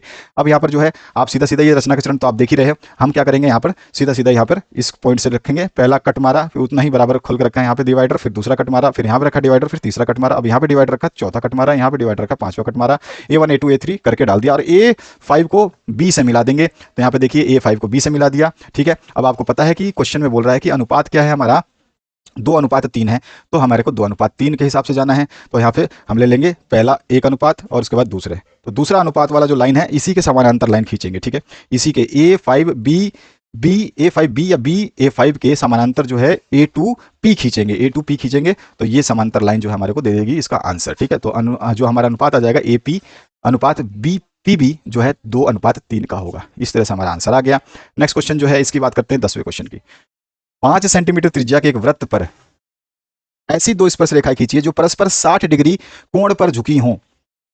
Draw a pair of tangent to a circle of radius 5 centimetre which are inclined to each other at 60 degree. तो देखो यहाँ पर सीधा सीधा पहले तो ये दोनों के दोनों इंक्लाइंड होंगे 60 डिग्री पर। हमारे को गिवन क्या है, स्पर्श रेखाओं के बीच का कोण जो है 60 डिग्री दिया गया है, ये हमारे को गिवन है। और हम जानते हैं कि केंद्र पर जो है कोण स्पर्श रेखाओं के बीच का दुगना कोण होता है, यानी कि यहाँ पर जो 60 डिग्री का कोण है इसका डबल जो है यहाँ पर आपको देखने को इसका मिलेगा कोण, ठीक है। ये हमारे को जब रचना करने की बात आती है तो हमें ध्यान रखना है, ठीक है। तो हमारे को एंगल मिल गया 120 डिग्री यहाँ पे बनाना है, ठीक है। तो अब सीधा सीधा हम सेंटर पे रखेंगे। सेंटर पे हमने एक सर्कल बनाया जिसकी त्रिज्या अगर दे रखी है तो ठीक है। तो इसमें क्या देखा है, रेडियस 5 सेंटीमीटर, तो ये 5 सेंटीमीटर की त्रिज्या है, ठीक है। इसको खींचा हमने और इस पे 120 डिग्री का कोण बना करके फिर से हमने एक और त्रिज्या खींच दी। जैसे हमने त्रिज्या खींची, अब यहाँ पर जो है 90 डिग्री बनाइए, ऑटोमेटिकली 90 डिग्री बनाइए बस, ठीक है। और यहाँ पे भी 90 डिग्री बना दीजिए। अब 90 डिग्री बना के लाइन खींचिए सीधा सीधा, ये लाइन खींचिए सीधा सीधा, जहां पे मिलेंगे ऑटोमेटिकली कितना बनेगा 60 डिग्री बनेगा। चाहे तो आप पहले 60 डिग्री बना सकते हैं, फिर वो लंबा प्रोसेस हो जाएगा। तो so we need to draw QOR कितना बनाएंगे 120 डिग्री, इसलिए हमें QOR जो है 120 डिग्री बनाने की आवश्यकता है। तो 120 डिग्री हमने बना दिया। उसके बाद इस दोनों पे 90 डिग्री का कोण, इस पे भी 90 डिग्री का कोण हम नाप के बना सकते हैं। जो जाके P बिंदु पे मिलेगा ऑटोमेटिकली काटेगा वो 60 डिग्री हो जाएगा। इस तरह का चित्र बनेगा। इसके बाद जो नेक्स्ट क्वेश्चन है, यदि दो त्रिभुजों के क्षेत्रफल बराबर हो तो सिद्ध कीजिए वे त्रिभुज सर्वांग सम होते हैं। बहुत ही सिंपल है, ये आपका त्रिभुज है, एक ये त्रिभुज है ABC है और एक DEF है, ठीक है। और ये क्या है, आपको जो है क्वेश्चन के अकॉर्डिंग अगर ये बोल रहा है क्या कि प्रूव करना है कि ये कॉन्ग्रुएंट होते हैं, क्या होंगे, दो त्रिभुजों के क्षेत्रफल बराबर है। तो अब हमें प्रूव करना है। तो देखो क्षेत्रफल बराबर होता है तो भुजाओं का जो है क्या होता है, संगत भुजाएं का स्क्वायर उनके बराबर होता है क्षेत्रफलों का। तो क्षेत्रफल जो है ABC का बटे क्षेत्रफल ऑफ DEF का क्या होगा, इसकी भुजा अगर मैं ये ले रहा हूं तो इसकी भुजा इधर वाली लूंगा, संगत भुजा लूंगा, एक तरफ की जिधर की लूंगा तो AB अपॉन में DE हो जाएगा। तो AB अपॉन में DE का स्क्वायर, अभी मैंने स्टार्टिंग में क्वेश्चन MCQ कराया था, बताया था कि भुजाओं के स्क्वायर के बराबर क्षेत्रफल होता है, ये हो गया। इसी तरह से अगर मैं दूसरी भुजा लूं यानी कि AC लूं, यानी कि ये वाली भुजा लूं, तो मैं इसकी DF लूंगा, तो DF ले लूंगा, तो AC अपॉन में DF दोनों का स्क्वायर, ठीक है। इसी तरह से अगर मैं नीचे वाली भुजा लूंगा, ये वाली लूंगा, तो इसी तरह से BC लूंगा तो इसके नीचे वाली ये वाली भी भुजा लूंगा जो कि EF हो जाएगा, तो BC स्क्वायर अपॉन में EF। तो ये होता है क्षेत्रफलों के अनुपात संगत कोणों का स्क्वायर के बराबर होता है। तो यहाँ पर हमें पता है कि क्वेश्चन में क्या दिया गया है, area of two similar triangles are equal, यानी कि क्षेत्रफल क्या है ABC का बराबर है क्षेत्रफल DEF के। यानी कि अगर मैं क्षेत्रफल ये दोनों बराबर है तो दोनों कट जाएंगे, यानी कि इनका क्षेत्रफल का मान कितना आ जाएगा, 1 आ जाएगा। कुछ समझ में आया कि क्षेत्रफल जब दोनों बराबर है, मान लो क्षेत्रफल इसका 40 है तो नीचे वाले का भी 40 है, तो कट के वापस से 1 हो जाएगा। मान लो क्षेत्रफल 1000 है या 10,000 है या लाख है और उसके भी नीचे लाख है, तो ये कट के फिर से 1 आ जाएगा। यानी कि क्षेत्रफल बराबर है तो मान कितना आएगा, हमेशा 1 आएगा। तो मैंने माना कि ये क्षेत्रफल कट के क्या हो गया, 1 हो गया, ठीक है। और बाकी भुजाएं हमने वैसे के वैसे लिख दी, भुजा ये रखी, ये रखी, ये लिखी, जो भुजा थी वो सारी भुजाएं यहाँ पे लिख दी। अब मैं पहले वाले इसको ले लूँ, इसके ले लूंगा तो मेरे पास B स्क्वायर बराबर DE स्क्वायर आ जाएगा। इसी तरह फिर 1 बराबर AC स्क्वायर ले लूंगा तो ये मेरे पास क्या आ जाएगा, AC square equals to DF आ जाएगा। इसी तरह से मैं 1 बराबर BC स्क्वायर स्क्वायर अपॉन में EF स्क्वायर ले लूंगा तो मेरे पास में BC square equals to EF आ जाएगा। तो इस तरह से तीनों चीजें मेरे पास आ गई। अब मैं देख सकता हूँ कि इसका मतलब स्क्वायर से स्क्वायर हटा दूँ तो AB बराबर DE हो रहा है, AC बराबर DF हो रहा है और BC बराबर में EF हो रहा है। इसका मतलब क्या है कि इस त्रिभुज में अगर देखूँ तो त्रिभुज ABC और DEF में AB बराबर DE है, AC बराबर DF है, BC बराबर में EF है, यानी कि SSS भुजा भुजा भुजा सर्वांग सम नियम से हम क्या कह सकते हैं, triangle ABC is congruent to triangle DEF इति सिद्धम। इसके बाद जो नेक्स्ट क्वेश्चन है उसकी बात करते हैं।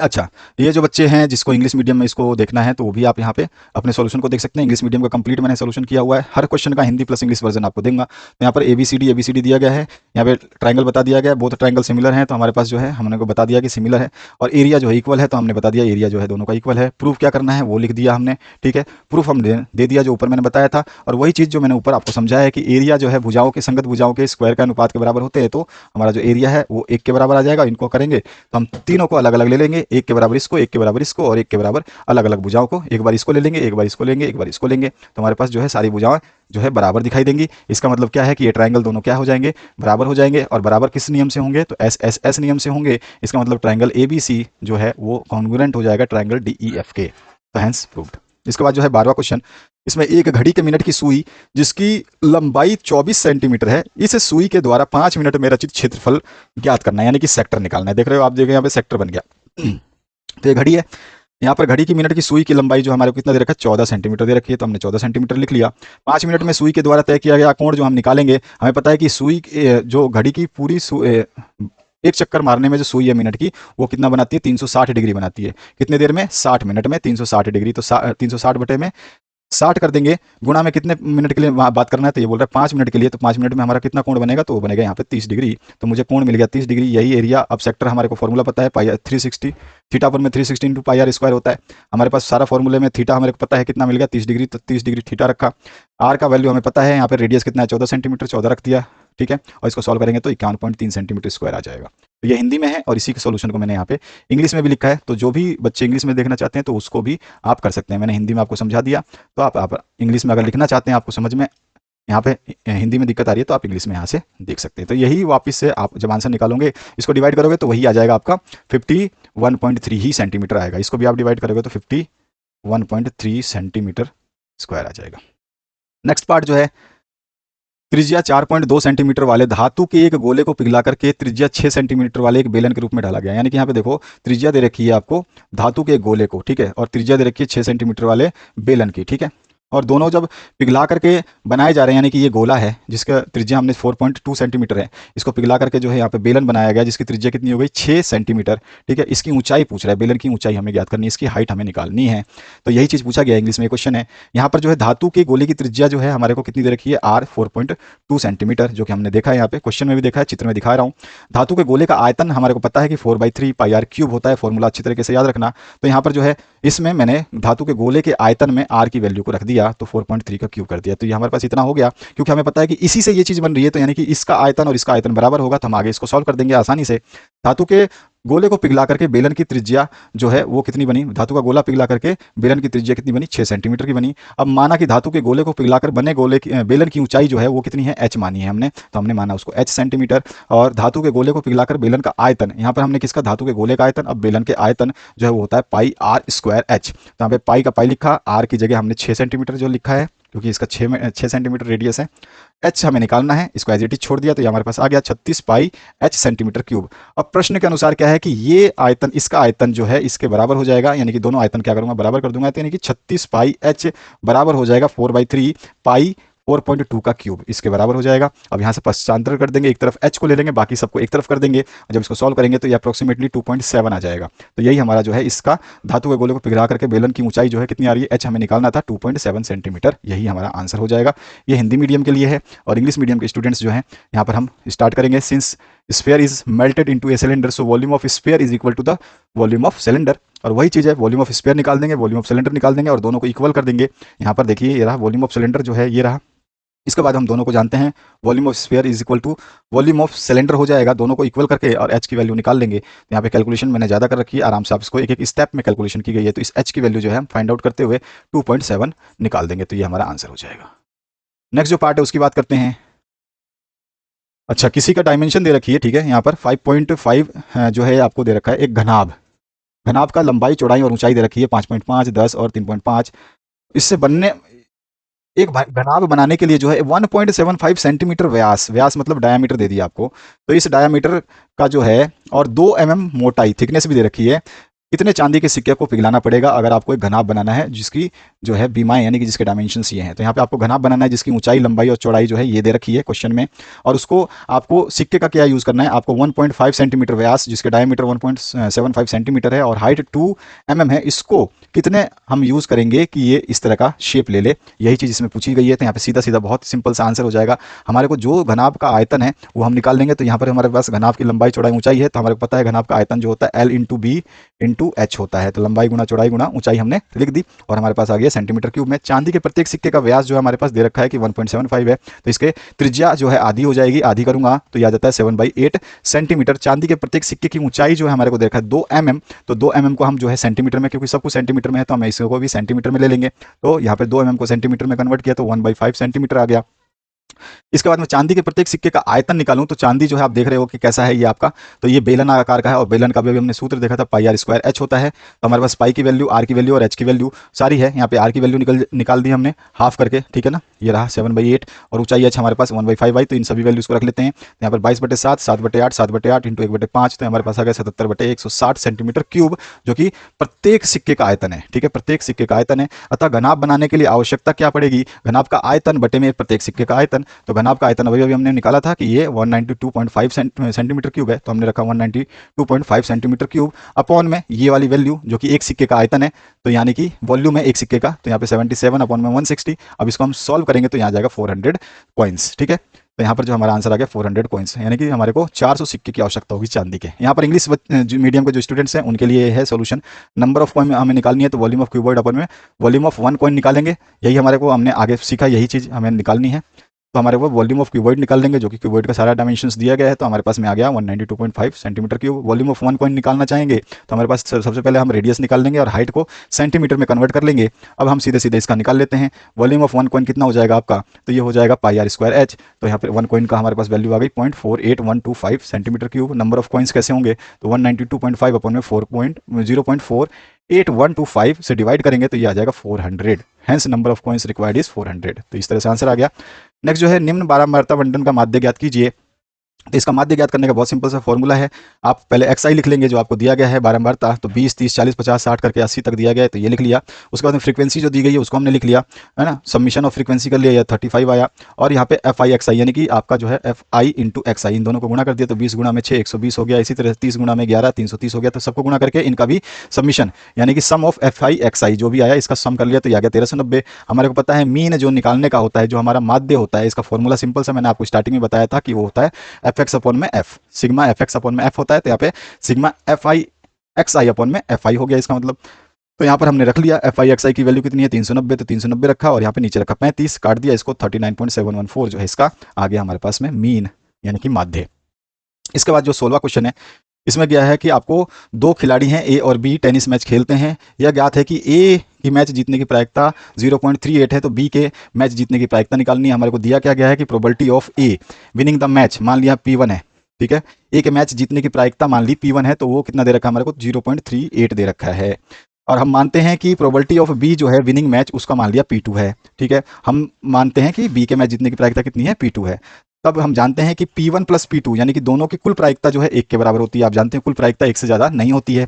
हमको दे रखा है कि P1 की प्रायिकता कितनी है 0.38 है, तो हम इसमें से P2 निकालना है हमें, तो P2 को यहीं छोड़ देंगे और बाकी को उधर ले जाएंगे। तो P1 की वैल्यू तो मुझे पता ही है, ये रही। इस वैल्यू को जो है मैं यहाँ पे माइनस कर रहा हूँ और यहाँ पे लिख दूंगा P2 की वैल्यू 0.62, तो ये उसकी प्रायिकता आ गई B की। सेक्शन सी की बात करें, AP दे रखा है 17, 15, 13 के कितने पद लिए जाएं ताकि उनका योग 81 हो। How many terms of AP 17, 15, 13 must be taken so that their sum is 81। तो पहला पद जो है आप देखेंगे यहाँ पर, तो आपको दे रखा है 17, तो पहला पद जो है हमारे को मिल गया 17।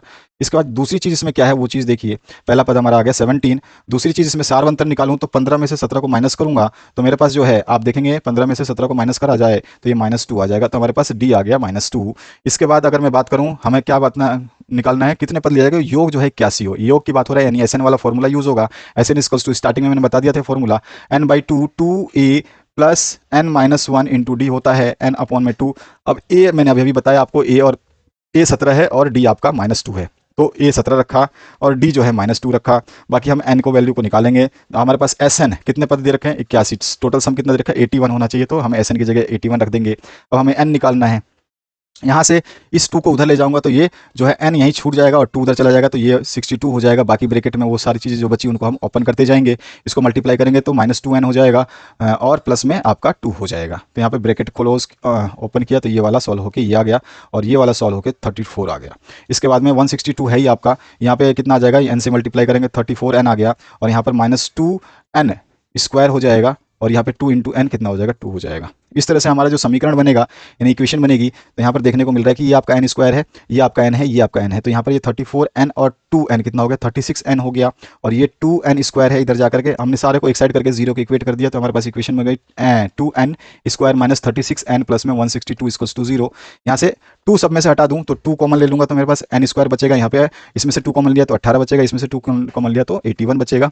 इसके बाद जो है हम इसके फैक्टर कर लेंगे, जैसा मैंने अभी अभी बताया था आपको, फैक्टर करना बीच वाले को तोड़ना ऐसे है कि उनके जोड़ने घटाने पे उतना ही आ जाए और उनके मल्टीप्लाई जो है वो कितना आ जाए, इन दोनों के योग के बराबर, इन दोनों के बराबर आ जाए। तो यहाँ पे 81 है तो 81 के बराबर आ जाएगा। तो इस तरह से हमारा n का जो वैल्यू आएगा वो आ जाएगा 9, यानी कि n की दो वैल्यू आएंगी, n माइनस 9 का होल स्क्वायर है, यहाँ पे देख सकते हो आप, एक बार n माइनस 9 लेंगे, एक बार ये वाला n माइनस 9 लेंगे, तो इस तरह से इनमें से वैल्यू जो हमारी आ जाएगी वो आ जाएगी आपके पास n माइनस 9 की स्क्वायर। ठीक है, तो इस तरह से n की वैल्यू जो आ गई 9, यानी कि n बराबर 9 पदों का योग जो है 81 होगा, यही हमारे को आंसर देना है। इसका जो नेक्स्ट क्वेश्चन है उसकी बात करते हैं। सिद्ध कीजिए कि बिंदु जो है ये और ये एक समकोण त्रिभुज के शीर्ष हैं। तो मान लेते हैं कि जो है ये इसका ये ए है, ये बी है और ये सी है, ये वो पॉइंट हैं जो किसी ट्रायंगल के शीर्ष हैं। यानी कि यहाँ पे अगर आप डायग्राम देखना चाहें तो इस तरह से मैंने ए बी और सी के पॉइंट्स जो है लिए हैं उस डायग्राम में मेंशन कर दिए हैं। मान लीजिए कि समकोण त्रिभुज के शीर्ष हैं। ठीक है, हम जानते हैं कि दूरी सूत्र जो होता है वो x2 माइनस x1 का होल स्क्वायर प्लस में y2 माइनस y1 का होल स्क्वायर होता है। इसीलिए पहले ए बी की बात करूँ तो ए से लेकर के मुझे बी तक की दूरी निकालनी है, तो ए बी लूंगा। फिर आपको पता ही है कि x2 क्या हो जाए, यहाँ पे आप देख सकते हैं कि आपका हो गया ये x1 हो गया, ये y1 हो गया, ये x2 हो गया और ये आपका y2 हो गया। अब यहाँ पे x2 देखिए, तो x2 आपके पास -2 है तो आप -2 रखेंगे। इसके बाद में आपके पास में माइनस x1, तो माइनस का माइनस लगाइए, x1 देखिए तो यहाँ पर x1 2 है तो 2 रखिए। इस तरह से जो मैंने मेंशन किया इसको रख देंगे और जो है ab आपका निकल जाएगा, ab की वैल्यू आ जाएगी √5। ठीक है, यहाँ तक आ गया। अब bc की भी निकालनी है, तब हम जाते हैं bc पे निकालने के लिए। तो bc निकालना है तो इसको हम मान लेते हैं, अब bc में किसी को एक को a मानेंगे, किसी को एक को b मानेंगे। अब bc हमें निकालना है तो हम bc को देखते हैं, तो ये B और ये C, तो यहाँ पर मेरा जो B और C है, तो यहाँ पर अब मेरा क्या हो गया, ये x1 हो गया और ये y1 हो गया और ये x2 हो गया और ये y2 हो गया। ठीक है, अब देख लीजिए वापस से वही फॉर्मूला लगेगा, तो यहाँ पे BC भी निकल जाएगा। ठीक है, तो BC की वैल्यू जब आप निकाल लोगे तो ये √50 आ जाएगा। इसी तरह से AC निकालेंगे, तो AC जब ये लेंगे तो हम इसको भूल जाते हैं अब, क्योंकि जिसका काम हो जाता है उसको हटा देने में आपका जो है ईजी हो जाएगा ये। तो इसको भी हटा देते हैं यहाँ से और यहाँ से इसको भी हटा देते हैं। अब हमें क्या निकालना है, AC निकालना है। तो AC निकालने के लिए अब मेरा फिर से ये x1 हो जाएगा और ये y1 हो जाएगा और ये हो जाएगा x2 और ये हो जाएगा y2। इस तरह से हम x1 और y1 की वैल्यूज़ जो हैं यहाँ पर, आपका x2 जो है वो कितना है, 2 है, तो यहाँ पे 2 रखेंगे हम AC में। ठीक है, और उसके बाद में y2, अच्छा AC निकालना है यानी CA निकालना है, तो यहाँ पे इस तरह से चले थे, तो हमारा ये x1 हो जाएगा और ये y1 हो जाएगा। ठीक है, और ये x2 हो जाएगा और ये y2 हो जाएगा। अब ये 5 - 2 देन 2 माइनस प्लस 2 हो जाएगा। ठीक है, तो 5 - 2 और 2 ++ हो जाएगा। तो इस तरह से AC की वैल्यू निकालेंगे, तो AC की वैल्यू 25 आ गई। अब ये बोल रहा है क्वेश्चन में, क्या बोल रहा है कि ये राइट एंगल ट्राइंगल होगा। राइट एंगल ट्राइंगल अगर ये शीर्ष सारे राइट एंगल ट्राइंगल होगा तो इन AB और BC और AC, यानी कि इसमें आपका जो है ये AC, यानी कि ये BC जो है, ये BC क्या होगा, तो BC स्क्वायर बराबर क्या हो जाएगा, AB स्क्वायर प्लस में AC स्क्वायर, यही होता है हमारा AC स्क्वायर। ये लंब लंब प्लस में आधार बराबर कर्ण का स्क्वायर, यही होता है। तो हमारा जो है यहाँ पे देखेंगे एक समकोण त्रिभुज के लिए for right angle triangle BC square equals to AB square plus में AC स्क्वायर। तो इसकी वैल्यू रख देंगे, हमारे पास सबकी वैल्यू BC की 50 है, इसकी 25 है, इसकी 25 है, तो दोनों बराबर हो गए, क्योंकि सबकी जो भुजाएं हैं वो यहाँ पे जो इक्वेशन दे रखी है इसका मतलब यही है कि जो है लंबी भुजा का वर्ग जो है ना, यानी कि कर्ण का वर्ग जो है अन्य दो भुजाओं के वर्ग के बराबर होता है ना, इसलिए दिए गए शीर्ष जो है समकोण त्रिभुज के हैं। बस ये हमारा स्टेटमेंट हो जाएगा, तो इस तरह से हमारा आंसर हो जाएगा। नेक्स्ट क्वेश्चन की तरफ मूव करते हैं। इस क्वेश्चन में बोल रहा है निम्नलिखित वर्गीकृत आंकड़ों का कल्पित माध्य जो है, कल्पित माध्य विधि द्वारा माध्य निकालना है। कल्पित माध्य यानी एज्यूम्ड मीन निकालना है आपको, एज्यूम्ड मीन मेथड से। तो चलिए देखते हैं, यहाँ पर मैंने डायरेक्ट निकाल दिया, लेकिन मैं आपको कल्पित माध्य बता देता हूँ कैसे निकालते हैं। तो यहाँ पे तो डायरेक्ट आप जानते हैं FI दे रखा है आपको, देखो क्लास दे रखा है, क्लास लिख लो। ठीक है, जो क्लास मैंने जो यहाँ पे डायरेक्ट निकाला है वही माध्य जो है, यहाँ पे मीन कितना आया, 18 आया है। ठीक है, यहाँ पे बहुत सिंपल सा मीन है, जो स्टार्टिंग में मैंने मीन निकालना बताया था। फ्रीक्वेंसी आपको 7, 6, 9, 13, 20, 5, 4 दे रखी है, तो हमने फ्रीक्वेंसी लिख दी। और XI क्या होता है, इन दोनों का मीन होता है, यानी कि 11 प्लस में 13 जो है, इन दोनों को जोड़ करके जब 2 से डिवाइड करोगे तो 12 आएगा। यहाँ पर 13 और 15 28 हो जाएगा, 28 को डिवाइड करोगे 2 से तो 14 आ जाएगा। इसी तरह से आप 15 और 17 ये आपका 32 हो जाएगा, 32 को डिवाइड करोगे तो 16 आ जाएगा। इस तरह से इन सभी को जोड़ जोड़ के 2 से डिवाइड किया है तो XI आया है। ठीक है, फिर हमने FI XI को मल्टीप्लाई कर दिया है, 17 दूनी आपका 12 7 84 हो गया, और 14 × 6 जो है 84 हो गया। ये फिर 9 × 16 144 हो गया, 13 × 18 234 हो गया, 20 40 400 हो गया, 5 इंटू 22 110 हो गया और 4 इंटू 24 आपका 96 हो गया। हमने summation of f i x i निकाल लिया और यहाँ पे सबमिशन ऑफ एफ आई निकाल लिया। मीन का फॉर्मूला नॉर्मल मेथड से इसको इससे डिवाइड कर देंगे, हमारे पास आ गया 18। लेकिन इसने क्या बोला है, इसने बोला है कि एज्यूम्ड मीन निकालना है। तो देखो इसमें क्या करना है, हम एफ आई एक्स आई को भूल जाते हैं, इस टेबल में केवल ये चीज़, ये आंकड़ा जो है इसको भूल जाते हैं। आगे एक और चीज़ बनानी पड़ेगी, तो इसको हम सॉल्व करते हैं। तो इसको अब हम कल्पित माध्य से भी देख लेते हैं। मैंने सॉल्व कर दिया इसको। अब देखिए आपको क्लास इंटरवल दिया हुआ है, क्लास इंटरवल आपने वैसे ही लिखा, ठीक है। एफ आई आपको यानी फ्रीक्वेंसी जो दे रखी है उसने फ्रीक्वेंसी लिखी। ये एक्स आई जो है मध्यमान जिसको बोलते हैं, ये मध्यमान मैंने आपको बता ही दिया था कि मध्यमान इन दोनों का योग बटे में 2 कर दीजिए, इन दोनों का योग बटे में 2 कर दीजिए, इन दोनों का योग बटे में 2 कर दीजिए, इन बटे का 2, फिर इन दोनों का योग बटे 2, इन दोनों का योग बटे 2 और इन दोनों का योग बटे 2। आप देखेंगे इन सभी का आंसर जो है 12 14 16 18 20 22 24 करके आ रहा है सबका। तो इनको आपने कर दिया। अब इसके बाद जो है आप उसको क्या करेंगे, सॉल्व करेंगे। अब देखिए क्या करना है आगे, बहुत ही सिंपल होता है ये भी। आपका एज्यूम्ड मीन मैंने डायरेक्ट कर दिया था, इसीलिए एज्यूम्ड मीन आपको बता रहा हूँ। तो एज्यूम्ड मीन में हमें डी आई निकालना पड़ता है। डी आई जो होती है वो होता है एक्स आई माइनस ए। ए क्या होता है, तो ए जो ये है हमारा, ए होता है एज्यूम मीन। एज्यूम मीन मतलब हम क्या करेंगे, ऊपर जितने छोड़ सकते हैं, आप देखिए कॉलम कितने, 1 2 3 4 5 6 7। तो 7 के बीच वाला कौन सा है, तो हमारे पास इसका बीच वाला जो कॉलम बन रहा है, आप देख सकते हैं ऊपर 3 छोड़ दो, नीचे 3 छोड़ दो, ये वाला बॉक्स आपको देखने को मिल रहा है बीच वाला, ठीक है। ऊपर 3 है कॉलम और नीचे भी इसके 3 है, तो ये एज्यूम्ड मीन है। तो यहाँ पर जो हमारा एज्यूम्ड मीन हमने मान लिया, तो वो हमने मान लिया ये 18 को, ठीक है। ये 18 को हमने एज्यूम्ड मीन मान लिया, तो यहाँ पर लिखा ए कल्पित माध्य है, एज्यूम्ड मीन है जो कि 18 है, तो यहाँ पे हमने इसको 18 मान लिया एज्यूम्ड मीन। अब यहाँ पे डी बराबर क्या होता है, एक्स आई माइनस ए। ए कितना माना है हमने, 18 माना है। यहाँ पर भी आपको गोला कर दिया मैंने, तो ये 18 माना गया है।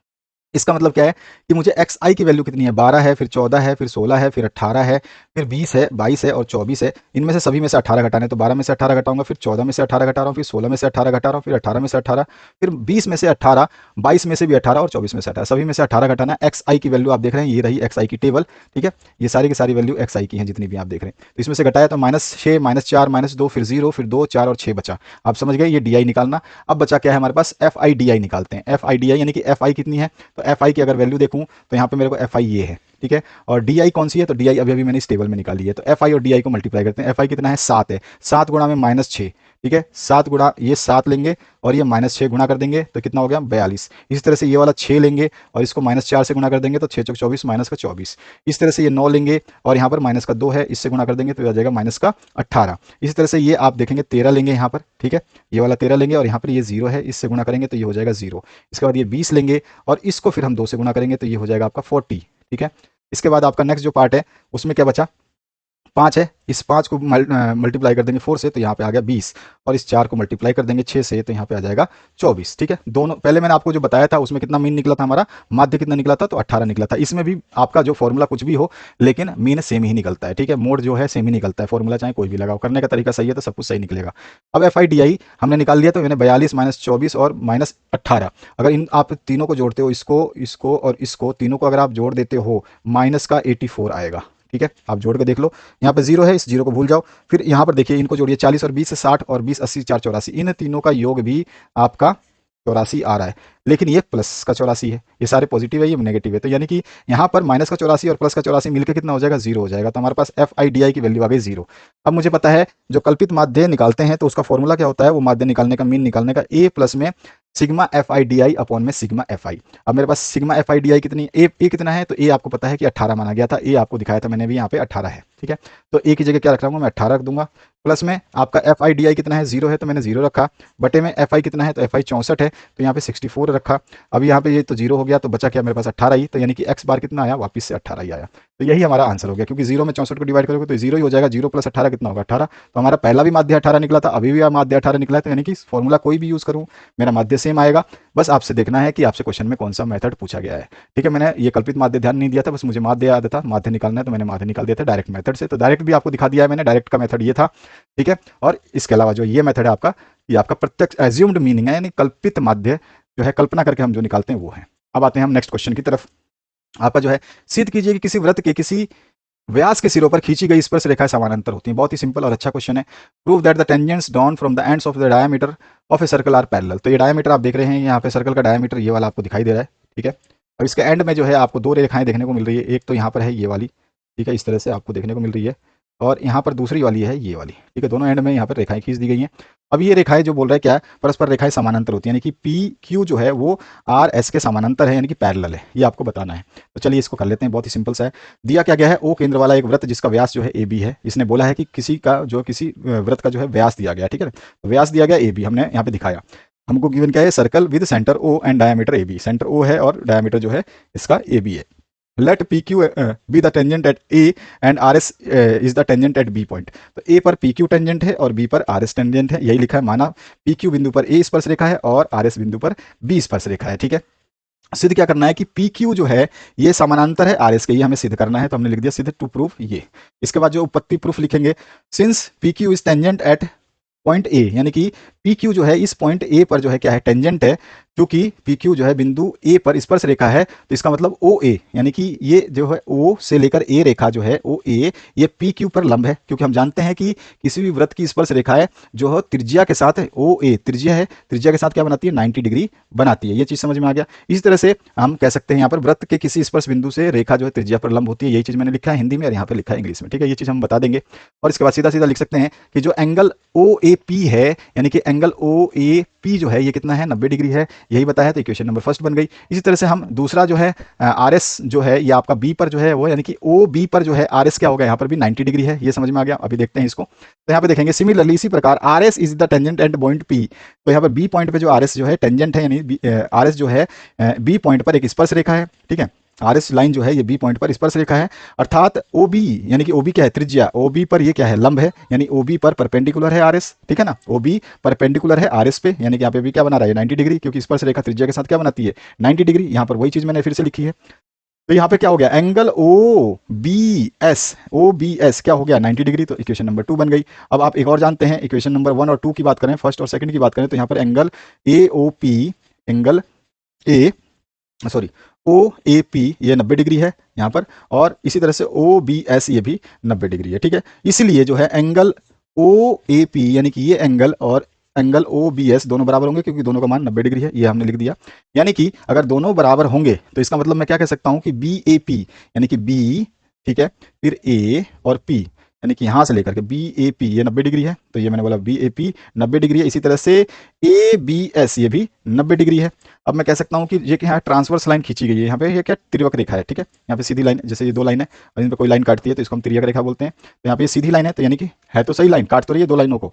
तो यहाँ पे 4 line P Q and R S, P Q और आर एस के लिए, रेखा पी क्यू और आर एस के लिए, तिर्यक रेखा ए बी के लिए क्या करेंगे हम, यहाँ पर एंगल बी ए पी। अब देखना ध्यान से, ये जो एंगल बी है, बी से लेके ए से लेके पी तक, यानी कि ये वाला एंगल, ठीक है, बी ए पी जो है ये बराबर होगा किसके, ए बी एस के। यानी कि दोनों क्या हैं, ये एंगल, ये दोनों क्या हैं, ये अल्टरनेट एंगल्स हैं, ठीक है ना। इसको क्या बोलते हैं हम हिंदी में, एकांतर कोण है। और जब भी कोई समानांतर रेखा होगा, उसको कोई लाइन काटती है तो उसके एकांतर कोण क्या होते हैं, बराबर होते हैं, ठीक है। ये आर इक्वल, ठीक है, एकांतर कोण बराबर हो गए। अगर अगर एकांतर कोण बराबर हो गए तो ये जो लाइन गई है वो, इसका मतलब क्या है, वो समानांतर है, यानी कि सो लाइन आर पैरेलल। अतः रेखाएं समानांतर है, इसीलिए एकांतर कोण बराबर है। तो हम कह सकते हैं पी क्यू समानांतर है आर एस के, हेंस प्रूव्ड, इतनी सिद्धम। बहुत सिंपल सा है, बस आपको कुछ भी नहीं करना, सिंपली ध्यान रखना है कि इसको करना कैसे है। नेक्स्ट जो पार्ट है, डी सेक्शन में पहुंच चुके हैं। 21 नंबर क्वेश्चन है। 21, 22, 23 तीनों में आपको विकल्प मिलेंगे। इससे पहले 20 नंबर तक कोई विकल्प नहीं मिलेंगे आपको, सारे क्वेश्चन करने होंगे। लेंदी पेपर है तो प्रैक्टिस अभी से करोगे तो ही जाके वो पेपर सॉल्व कर पाओगे। निम्नलिखित रैखिक समीकरण युग को आलेख विधि द्वारा, यानी कि आपको जो यहाँ पर ग्राफिकल मेथड से इसको सॉल्व करना है। तो आपको समीकरण दे रखा है, एक तो 2x plus y equals to 6 और 2x minus 3y equals to 2, ये दे रखा है आपको समीकरण। सबसे पहले एक समीकरण ले लेते हैं, 2x plus y equals to 6, ठीक है। तो यहाँ से y की वैल्यू निकालूंगा तो क्या हो जाएगा, 6 माइनस में 2x, 2x इधर प्लस का है तो इधर लेके माइनस कर दिया, तो y की वैल्यू आ गई ये वाली। इसी तरह से मैं दूसरी इक्वेशन ले लेता हूँ, 2x माइनस 3y, तो 2x minus 3y equals to 2। यहाँ से y की वैल्यू निकालूंगा तो क्या हो जाएगा, 2x माइनस 2 अपॉन में 3, ये हो गई y की वैल्यू। यहाँ से इस इक्वेशन से y की वैल्यू, इस इक्वेशन से y की वैल्यू निकाल दी। मैंने टेबल बना लिया, इसमें x लिख दिया, एक x की वैल्यू रखूंगा तो ऑटोमेटिकली y की वैल्यू, जो मैंने y का इक्वेशन बनाया उसमें x की वैल्यू डालने से हमारे पास y का मान आ जाएगा। तो y का मान यहाँ पे आ जाएगा, x का मान यहाँ से और y का मान यहाँ से निकलेगा। इसी तरह से x का मान यहाँ पे रखेंगे और y का मान यहाँ से इस वाले समीकरण से निकल जाएगा। देखिए यहाँ पर अगर मैं x का मान 0 रखता हूँ तो y का मान कितना होगा, अगर x का मान यहाँ पे मैं 0 रखूँ तो ये 2 गुना में 0 हो जाएगा, यानी कि 6 माइनस 0, तो यानी कि 0 रखा x का मान तो क्या हो गया, 6 हमारे को y मिला। क्लियर हुआ, ये चीज़ समझ में आ गई आपको। अब अगली बात करते हैं। अगली बात क्या है, ये देखिए, अगर मैं x का मान यहाँ पे 1 रखूँ तो यह क्या हो जाएगा, 2 गुना में 1 हो जाएगा, यानी 4 में से 2 गया तो आप 6 में से 2 गया तो कितना बचा 4, तो y का मान कितना आ गया 4। इस तरह से x की जगह अगर मैं 2 रखूँ तो 2 गुना 2 4 हो जाएगा, 6 में से 4 गया तो बचा कितना 2। तो इस तरह से मैंने x का मान रखा, y का मिल गया, फिर x का 0 रखा तो y 6 आया, x 1 रखा तो y 4 आया, और x 2 रखा तो y 2 आया। समीकरण में आप रख सकते हैं, x की जगह बस आपको मान चेंज करते रहना। इसी तरह से x मैंने 4 रखा, यहाँ पे x अगर 4 रखता हूँ तो मेरे को 2 मिलेगा। इस तरह x अगर मैं 7 रखता हूँ इस जगह पे तो मुझे 4 मिलेगा, और इसी तरह से x अगर मैं 10 रखता हूँ तो मुझे जो है 6 मिलेगा। अब मेरे को सारे x और y की 2-2 वैल्यू मिल गई है, 3-3 वैल्यू मिल गई। मेरे को 2 वैल्यू कम से कम चाहिए एक प्लॉट करने के लिए, तो यहाँ पे मैंने ग्राफ बना दिया है। इस तरह से ग्राफ बनाएंगे। सबसे पहला देखेंगे आप 0 6, तो आप देखोगे यहाँ पर तो 0 0 तो ये x का मान 0 और y का मान 6, यहाँ पे पहुंच गया, ठीक है। इसके बाद दूसरा 1 और 4, 1 यहाँ पर है, ठीक है, और 4 की बात कर रहा है। 4 कहाँ पर है, इसी के ऊपर 4, 1 2 3 4, ये रहा 4, ठीक है। तो 1 के ऊपर सीधा 4 यहाँ पे आ गया, तो 1 पॉइंट ये मिला, 1 पॉइंट ये मिला। इसके बाद क्या है 2 और 2, 2 ये रहा, तो 2 2 इस लाइन पे चलेंगे, 2 इधर से चलेंगे, ये मिला ये बिंदु। इस तरह से ये लाइन मिल गई, हम इस लाइन का जो है इक्वेशन डाल सकते हैं। इसी तरह से ये वाली लाइन है आपकी, यहाँ पर 4 और 2 मिला, यहाँ पे डाला हमने 4 और 2, तो देखो 4 कहाँ है, 4 ये रहा और 2 ये रहा, तो 4 और 2 की लाइन कहाँ मिली, यहाँ पे मिली। देखो यहाँ पर 4 इस पे और 2 इधर से। इसी तरह से 7 और 4, तो यहाँ पे देखिए 7 ये रहा और इधर 4 रहा, तो 7 ऊपर गए और इधर से 4 इधर आए, तो यहाँ पर 7 और 4 मिल गया। इसी तरह से आप चाहें तो 9 और फिर कहीं 10 आ जाएगा, ठीक है। तो 10 और 6, 6 आपका कहाँ पे आ गया, ये रहा, तो 6 और 10 कहीं यहाँ पे आप मिलोगे, ठीक है। तो इस तरह से आपका ये लाइन जो है सीधी इधर से इस तरह चले जाएगी, इस तरह से, और दोनों काटेगी, तो ये जो खींच ये कट रही है, जो यहाँ पे जहाँ पे कटा हुआ है, आप देख रहे हैं 2 और 3 के बीच में कहीं कट रहा है ये।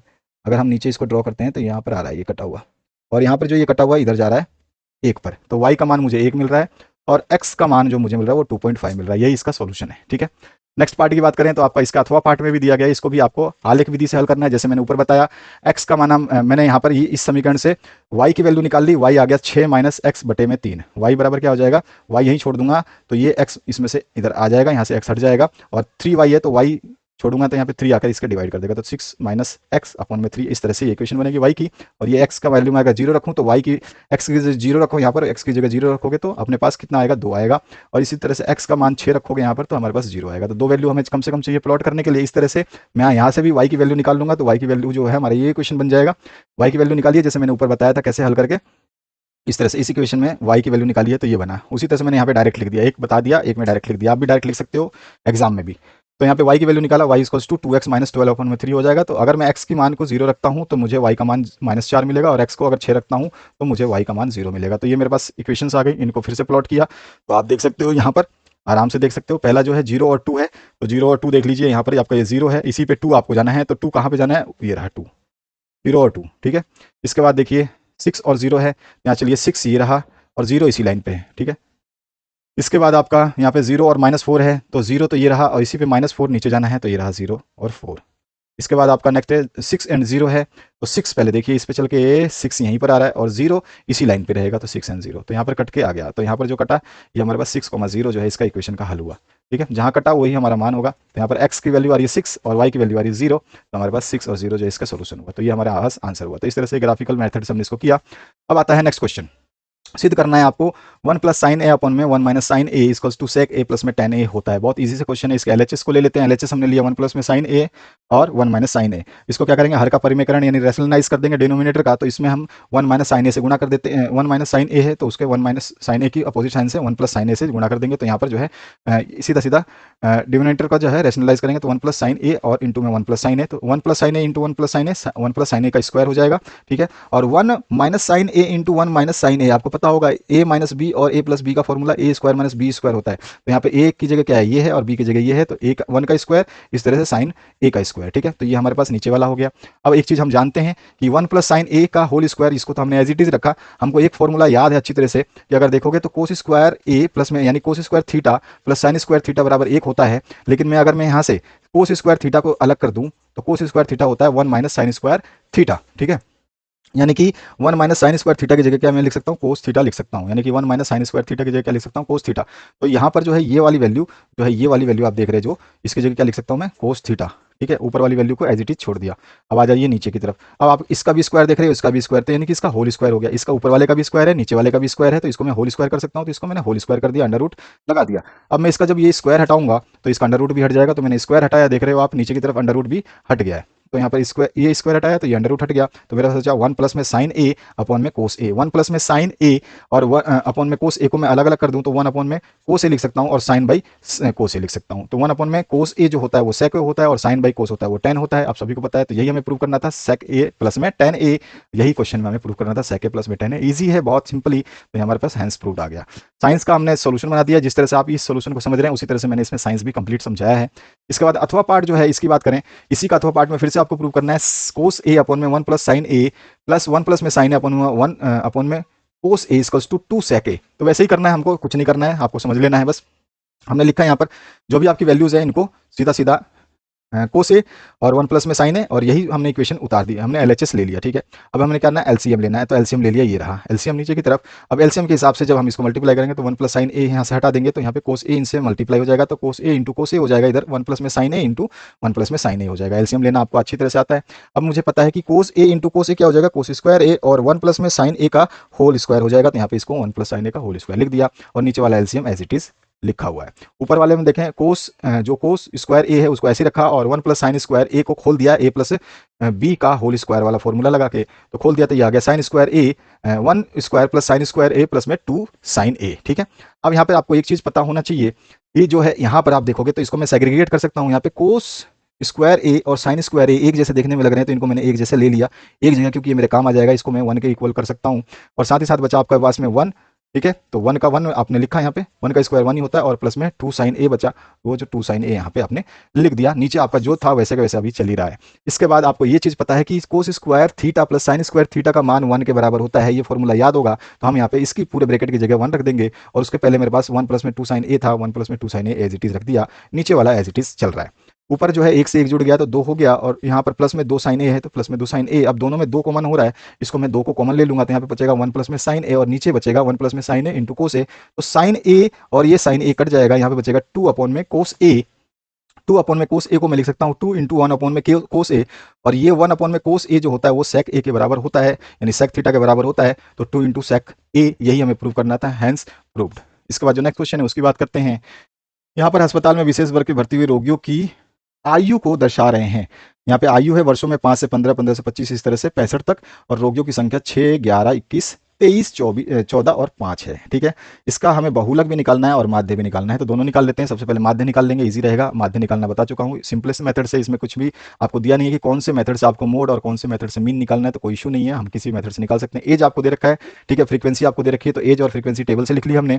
अब आपको सीधा सीधा मैंने बताया है कि क्लास मार्क निकालते हैं, इन दोनों को प्लस करके 2 से डिवाइड कर देंगे, तो इनको प्लस करके 2 से डिवाइड किया, फिर अगले वाले को इसको प्लस करके 2 से डिवाइड किया, फिर उससे अगले वाले को, फिर उससे अगले वाले को, इस तरह से इनको हमने डिवाइड करते हुए इसको सॉल्व कर दिया। ठीक है, तो ये क्लास मार्क आ गया। अब हमारे को पता है कि ये हमारा एक्स आई निकल गया, ये एफ आई है, तो एफ आई इंटू एक्स आई कर लेते हैं, तो 6 गुणा में 10 60 हो गया, इस तरह से 11 गुणा में 20 220 हो गया, इस तरह से सबको गुणा करते हुए चले गए, और हमारे पास जो है summation of f i x i निकाल देंगे तो ये 2830 निकलेगा, और यहाँ पे समीशन ऑफ एफ आई करेंगे तो ये 80 आ गया। अब इसको इससे डिवाइड कर देंगे, यही मीन होता है, तो मीन बराबर होता है x bar F i x I upon में एफ आई, और यहाँ पे 2830 बटे में 80, इसको हमने डिवाइड किया तो ये आ जाएगा 35.375, यही हमारा मीन होगा। इसके बाद में हम इसका मोड निकाल देंगे, क्योंकि हमारे क्वेश्चन में दोनों चीज पूछी गई है, मीन भी पूछा गया और मोड भी पूछा गया है। तो यहाँ पे मोड देखिए, मोड भी बहुत इजी है। मोड निकालने के लिए हमारे को मोड का फॉर्मूला पहले पता होना चाहिए, तो मोड का फॉर्मूला आपको पता होना चाहिए कि एल प्लस में एफ वन माइनस में एफ जीरो अपॉन में 2f1 माइनस एफ जीरो, या एफ नोट भी बोलते हैं, F note minus F two into में एच। ठीक है, सबसे पहले टेबल जो हमारे को फ्रीक्वेंसी दी गई थी वही लिखा हमने, और उसकी बारंबारता लिख दी। अब हमें को पता है सबसे ज़्यादा जो बारंबारता होती है, जो सबसे ज़्यादा फ्रीक्वेंसी जिसकी होती है वो हमारा F1 होता है, उसके ऊपर वाला F0 होता है, और उसके नीचे वाला F2 होता है, और ये हमारी जो है उसकी क्लास होती है। ठीक है, और इसके बीच का ही जो है हमारे को पता चल गया। अब सब कुछ ले लेते हैं, हमें मॉडल क्लास हमारे को मिल गई 35 से 45, क्योंकि ये रहा मॉडल क्लास, क्योंकि F1 वाले जो मॉडल क्लास लेते हैं तो ये हमारे पास मॉडल क्लास मिल गई। ठीक है, तो ये मिल गया मॉडल क्लास। ठीक है, इसके बाद में L क्या होती है, लोअर लिमिट होती है, तो इसकी लोअर लिमिट मॉडल क्लास की लोअर लिमिट की है 35 है, तो 35 हमने लोअर लिमिट लिख ली। निम्नतम सीमा हाइट जो है क्लास इंटरवल की, तो वो कितनी हो जाएगी, तो आप किसी से भी किसी को घटा सकते हैं, चाहे तो ऊपर वाले को घटा लें, इसको घटा लें, उसको घटा लें, कहीं भी देखोगे तो 10 की हाइट मिल रही है, सब में 10 का अंतर है। ठीक है, तो यहाँ पे ऐसा कंफ्यूज नहीं होना कि 15 में से 5 क्यों किया, 10 सब जगह दिख रहा है, आप घटाओ ना घटाओ सीधा लिख सकते हैं h = 10। ठीक है, क्योंकि सभी में 10 का अंतर है। F1 आपके सामने है, F1 23 है, F2 जो है वो 14 है, F0 21 है। तो आपने F1, F0 और F2 के मान लिख दिए टेबल से। अब इन सभी वैल्यूज़ को आपको सारे वैल्यूज़ मिल गई हैं, L का, H का, F1 और F0 और F2 का। तो यहाँ पे फॉर्मूला जो है इसमें हम पुट करेंगे, नीचे की तरफ आ जाते हैं। मोड का फॉर्मूला ये रहा, सारी वैल्यूज़ मेरे पास थी, मैंने सारे वैल्यूज़ को डाला इसमें, और इनको डालने के बाद जो है इसको सॉल्व करूंगा तो 36.8 यानी 36.8 जो है इसका आंसर हो जाएगा। तो इस तरह से आसानी से आप इसका मोड निकाल सकते हैं। इसका अथवा वाला क्वेश्चन जो है उसको देख लेते हैं। तो इसके अथवा पार्ट में क्या है, मासिक खपत जो है इकाई में दे रखी है और उपभोक्ताओं की संख्या दे रखी है। इसका माध्यक और बहुलक जो है हमें निकालना है, ठीक है। माध्यक और बहुलक यानी कि मीडियन और मोड निकालना है। अब मीन की बात नहीं हो रही है, अब मोड और मीडियन की बात हो रही है। तो यहाँ पर सबसे पहले हम जो है मोड फाइंड आउट कर लेंगे, उसके बाद में मीडियन फाइंड आउट करेंगे। तो मोड देखते हैं कैसे निकालते हैं। अभी अभी हम आपको बता चुके हैं मोड निकालना। तो मोड का फॉर्मूला ये होता है, आपको सभी को पता है, इसको अच्छे तरीके से याद रखोगे।